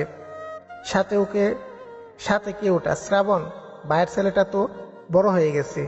হিয়া, এই হিয়া, শ্রাবণ। চাচ্চু ডাকে হিয়া পেছনে ফিরে চাচ্চুকে দেখে হিয়ার কলিজায় শান্তি পায়। এই মানুষটাকেই তো সে খুঁজছিল এতক্ষণ ধরে। চাচুর কাছে যেতে হিয়া চোখের পানি চলে আসে। চাচুকে দেখে হিয়ার খুব মায়া হয়। বয়সের ভারে যতটা চেহারাটা মলিন হয়ে আছে, সাংসারিক কলহে চেহারা সেই ধূসরতা যেন আরো প্রখর হয়ে দেখা মিলেছে। চাচু শ্রাবণকে কোলে নিয়ে কেঁদে ওঠে। বাইরের ছেলেটা একদম বাইরের মতো হয়েছে রে টুকটুকি। বাইরের মতো দুধে আলতা, গায়ের রং টিকালু, নাক চুলগুলো বাইরের মতো কেমন দাঁড়া হয়ে আছে। খুব রাগ নাকি রে এই সোনাটার? না গো চাচ্ছু, আমার ভাই তো খুব মিষ্টি, আমার সব কথা শুনে। তাই এটা তোর কোনো কাজ? গাড়িতে উঠে একটা ফোন করবি তো অন্তত। আমি সারাদিনে তোর ফোন না পেয়ে ভেবে নিয়েছিলাম তুই হয়তো আজ আসবি না। চাচুর প্রশ্নে হিয়া সব ঘটনা খুলে বলে। ও জন্যই আমি তোমার সাথে যোগাযোগ করতে পারিনি জানো। আমাকে ক্ষমা করে দিস রে মা। আমি চাইলেও যে তোদেরকে আমার কাছে রাখতে পারি না, চাইলেও তোদের দুবেলা একটু ভালো মন্দ খাওয়াতে পারি না। তোর এই চাচুটা খুব অসহায়, শ্রাবণ খুব নিঃস্ব। তুমি থাকবে কি চাচ্ছু? আর নিজের চেহারার এই অবস্থা কি করছো তুমি? হ্যাঁ, দাড়ি কাটা নেই, চুলগুলো এলোমেলো। তুমি না আগে কি ফিট ছিলা? মনে সুখ না থাকলে কি চেহারাতে সৌন্দর্য প্রকাশ পায় রে মা? মনের সুখটাই হচ্ছে বড় কথা, তোরা বুঝবি না। বুঝি চাচ্ছু, সব বুঝি। আচ্ছা একটা কথা বলো তো, তুমি আমাকে আর শ্রাবণকে কি করে চিনলে? তার মানে আমি আগের মতোই, মানে ছোটবেলার মতো এখনো মিষ্টি আছি অনেক, তাই না? বলো বলো। টুকটুকিকে চিনতে তার চাচ্চুর ভুল হবে বুঝি? হ্যাঁ, তুই এখনো মিষ্টি আছিস একদম আগের মতো। আচ্ছা আয়, তোদের বাড়ি নিয়ে যাই, অনেক রাত হচ্ছে। এদিকে হিয়াকে ফোনে না পেয়ে উজান পুরো অস্থির হয়ে উঠে। সন্দীকে ডেকে নিয়ে আবারও রওনা দেয় হিয়াদের বাড়ি। এইরকম তো হওয়ার কথা না। হাজার রাগ করুক, উজানের পরীক্ষা কিরকম হয়েছে সেটা একবার হলো হিয়া ফোন করে জিজ্ঞেস করে। কিন্তু আজ কেন হিয়ার খোঁজ নিয়ে সন্দী দ্রুত বাইরে আসে। উজান এতক্ষণ বাইরে দাঁড়িয়ে সন্ধির জন্য অপেক্ষা করছিল। এরকম হাঁপাচ্ছিস কেন? হিয়া কোথায়? হিয়া বাড়িতে নেই। বাড়িতে নেই মানে? হ্যাঁ, আমি ওর রুমমেট না তো। ওই কি বলে, মিতু। মিতু পাশের রুমে যে থাকে, ওকে গিয়ে বললাম তো ও বলল হিয়া নাকি শ্রাবণকে নিয়ে 9টা কি 10টার দিকে বেরিয়েছে আর এখনো অবধি বাড়ি ফেরেনি। হোয়াট? বাড়ি ফেরেনি? বাড়ি ফেরেনি মানেটা কি? বাড়ি ফেরেনি, ওর ফোন অফ। কোথায় ও? কি করছেটা কি ও? আচ্ছা তুই একটু শান্ত হ। দেখ 9টা পার হয়ে যাচ্ছে, এর বেশি আমি বাড়ির বাইরে থাকতে পারবো না। রূপম, তুষার এরা সবাই আসছে, তুই দেখিস হিয়াকে ঠিক খুঁজে পাওয়া যাবে। আমার খুব ভয় হচ্ছে সন্ধি। তুই তুই একটু ঝিনুককে ফোন দে না, আমি ততক্ষণে একটু টিউশনির ওখানে ফোন দিয়ে দেখি। দিচ্ছি। উজান হিয়ার দুটো টিউশনির ওখানে ফোন দিয়ে শুনে হিয়া আজ কোথাও পড়াতে চায়নি। এদিকে সন্ধি ঝিনুককে ফোন করলে ঝিনুক বলে হিয়া তো আজ ক্লাস করতেও আসে নাই, নাকি ভার্সিটিতে আসেনি। শুনেই উজানের বুকটা আরো ভয় কেঁপে ওঠে। আবার কোথায় হারিয়ে গেল হিয়া? দেখ এমনও তো হতে পারে হিয়া সেবারের মতো কোনো কাজে। না সন্ধি, তা হবার হলে তো হিয়া অ্যাটলিস্ট ওর ফোনটা অফ রাখতো না। কি যে করছে, আই সোয়ার এবার যদি ওকে শিকল দিয়ে ওর পা আমি বেঁধে না রাখছি, ও জানে ওকে নিয়ে আমার কি পরিমাণ টেনশন হয় আর ও কি করে সব সময়। এটা একটা কোনো কথা? বাড়িতে সবাই কেমন আছে চাচ্ছু? আছে, সবাই ভালো আছে। দাদুর কি এখন আমার শ্রাবণের উপর রাগ আছে? ওই লোকটার কথা আমার সামনে বলিস না তো। নিজে তো নিজের অহংকার, নিজের নীতির জন্য আমাদের শেষ করলো, সাথে এখন সেই অহংকারের জন্য তোদেরকেও তোদের রাইটগুলো থেকে বঞ্চিত করছে। বেয়াদব। নিজের বাবাকে গালি দিচ্ছ তুমি চাচ্ছু, এটা কি ঠিক হচ্ছে? বাধ্য হয়ে দিচ্ছি রে মা। ওই লোকটা চাইলেই তোকে আর শ্রাবণকে একটা সুন্দর জীবন দিতে পারতো, কিন্তু ওনার কাছে ওনার জেদটা এতটাই প্রখর যে। আচ্ছা ও সব বাদ দাও, এই জায়গাটা বেশ উন্নত হয়ে গেছে তাই না? কি বিশাল বিশাল সব বিল্ডিং গড়ে উঠেছে গো চাচ্ছু। সেই আগের পরিবেশের ছিটে ফোটাও এখন আর নেই কিছু। মানুষগুলোই রং বদলে নিয়েছে। আর তোর চারিপাশ। একটু শান্ত হওয়া। আমরা খুঁজছি তো। আমি সবাইকে বলে দিয়েছি, বাইক নিয়ে পুরো শহরটা ঘুরে দেখছে ওরা। তোর মনে হয় সিফাত বা নীলিরা হিয়ার কোনো ক্ষতি করলে সেটা ওপেনলি করবে? সবার চোখের সামনে রাত 10টা বাজছে, রূপম একটা মেয়ে সকাল থেকে নেই, এটা সম্ভব? উজান রাগে ওর মাথার সব চুল খিচে ধরে। এমনি সময় ওর বাড়ি থেকে ওর মার ফোন আসে। উজান একটা দীর্ঘশ্বাস টেনে ফোনটা রিসিভ করে। বলো মা। কি রে রাজা, সারাদিনে কোনো খোঁজ নেই আজ তোর? শরীর ঠিক আছে? আছে মা, বলো। পরীক্ষা কেমন দিলি? আর তো একটা পরীক্ষা বাকি না? আচ্ছা শোন, কালকে তুই আসছিস তো রংপুর? কালকে কেন? কেন মানে, তোর না কাল রংপুর আসবার কথা? কাল 6 তারিখ, ভুলে গিয়েছিস নাকি তুই? তোর বোনের কাল বিয়ে রাজা। বোনের বিয়ে মানে? ও শিট, আমি কি করে নীলিমার বিয়ের কথাটা ঘরোয়াভাবে কম আয়োজনে করতে চেয়েছিলাম, তবুও যা করেছে না তোর বাবা। তার বড় মেয়ের বিয়ে নাকি এরকম পানসে ভাবে হচ্ছে, উনি মেনে নিতে পারছে না। কি যে তার রাগ। আচ্ছা, তুই কিন্তু রাতের মধ্যে ব্যাগ ট্যাগ সব গুছিয়ে নিয়ে কালকে সকালে ফ্লাইটে এখানে এসে পৌঁছাস, ঠিক আছে? মা, একটা কথা ছিল। বল। মা, আমি না কাল আসতে পারবো না। আমি আসলে এখানে একটা কাজে। কি বললি তুই? নীলি শুধু শুনুক, তোর সাথে এর জন্মেও সে কথা বলবে না কিন্তু। কি বলে মা, তোমার রাজাও আসবে না? নে কথা বল, বলে বল কালকে সকালে ফ্লাইটে সে যেন রওনা দেয়। দাও। কি রে, শুনলাম নতুন নতুন প্রেম শুরু করেছিস, তা কাল ভাবিকেও নিয়ে আয় না বাড়িতে, আমার সাথে না হয় তোদেরও বিয়েটা। হোয়াট রাবিশ, কার কাছ থেকে এসব শুনেছিস তুই হুদাই? আসে আসে, অনেক কথাই কানে আসে। তুই আয় খালি, তোর কি অবস্থা করি দেখবি তুই শুধু। আমি আমার বউকে এরকম প্রাণসে করে বিয়ে করব না। আমার বিয়ে হবে পুরো ধামাকা ভাবে। নীলি শোন না। বল। কালকে আসাটা কি আমার খুব জরুরি? আমি আসতাম, বিলিভ কর, কিন্তু আমি এখানে একটা বিরাট প্রবলেমে পড়ে। আসতে পারবি না তাই তো? এনগেজমেন্টের দিনও এলি না, গায়ে হলুদের দিনও নাকি পরীক্ষা, আসতে পারবি না। আর কাল আমি বিয়ে করে বিদায় নিয়ে চলে যাচ্ছি, এখনো তুই বলবি তুই আসতে পারবি না? নীলি, আমার কথাটা শোন।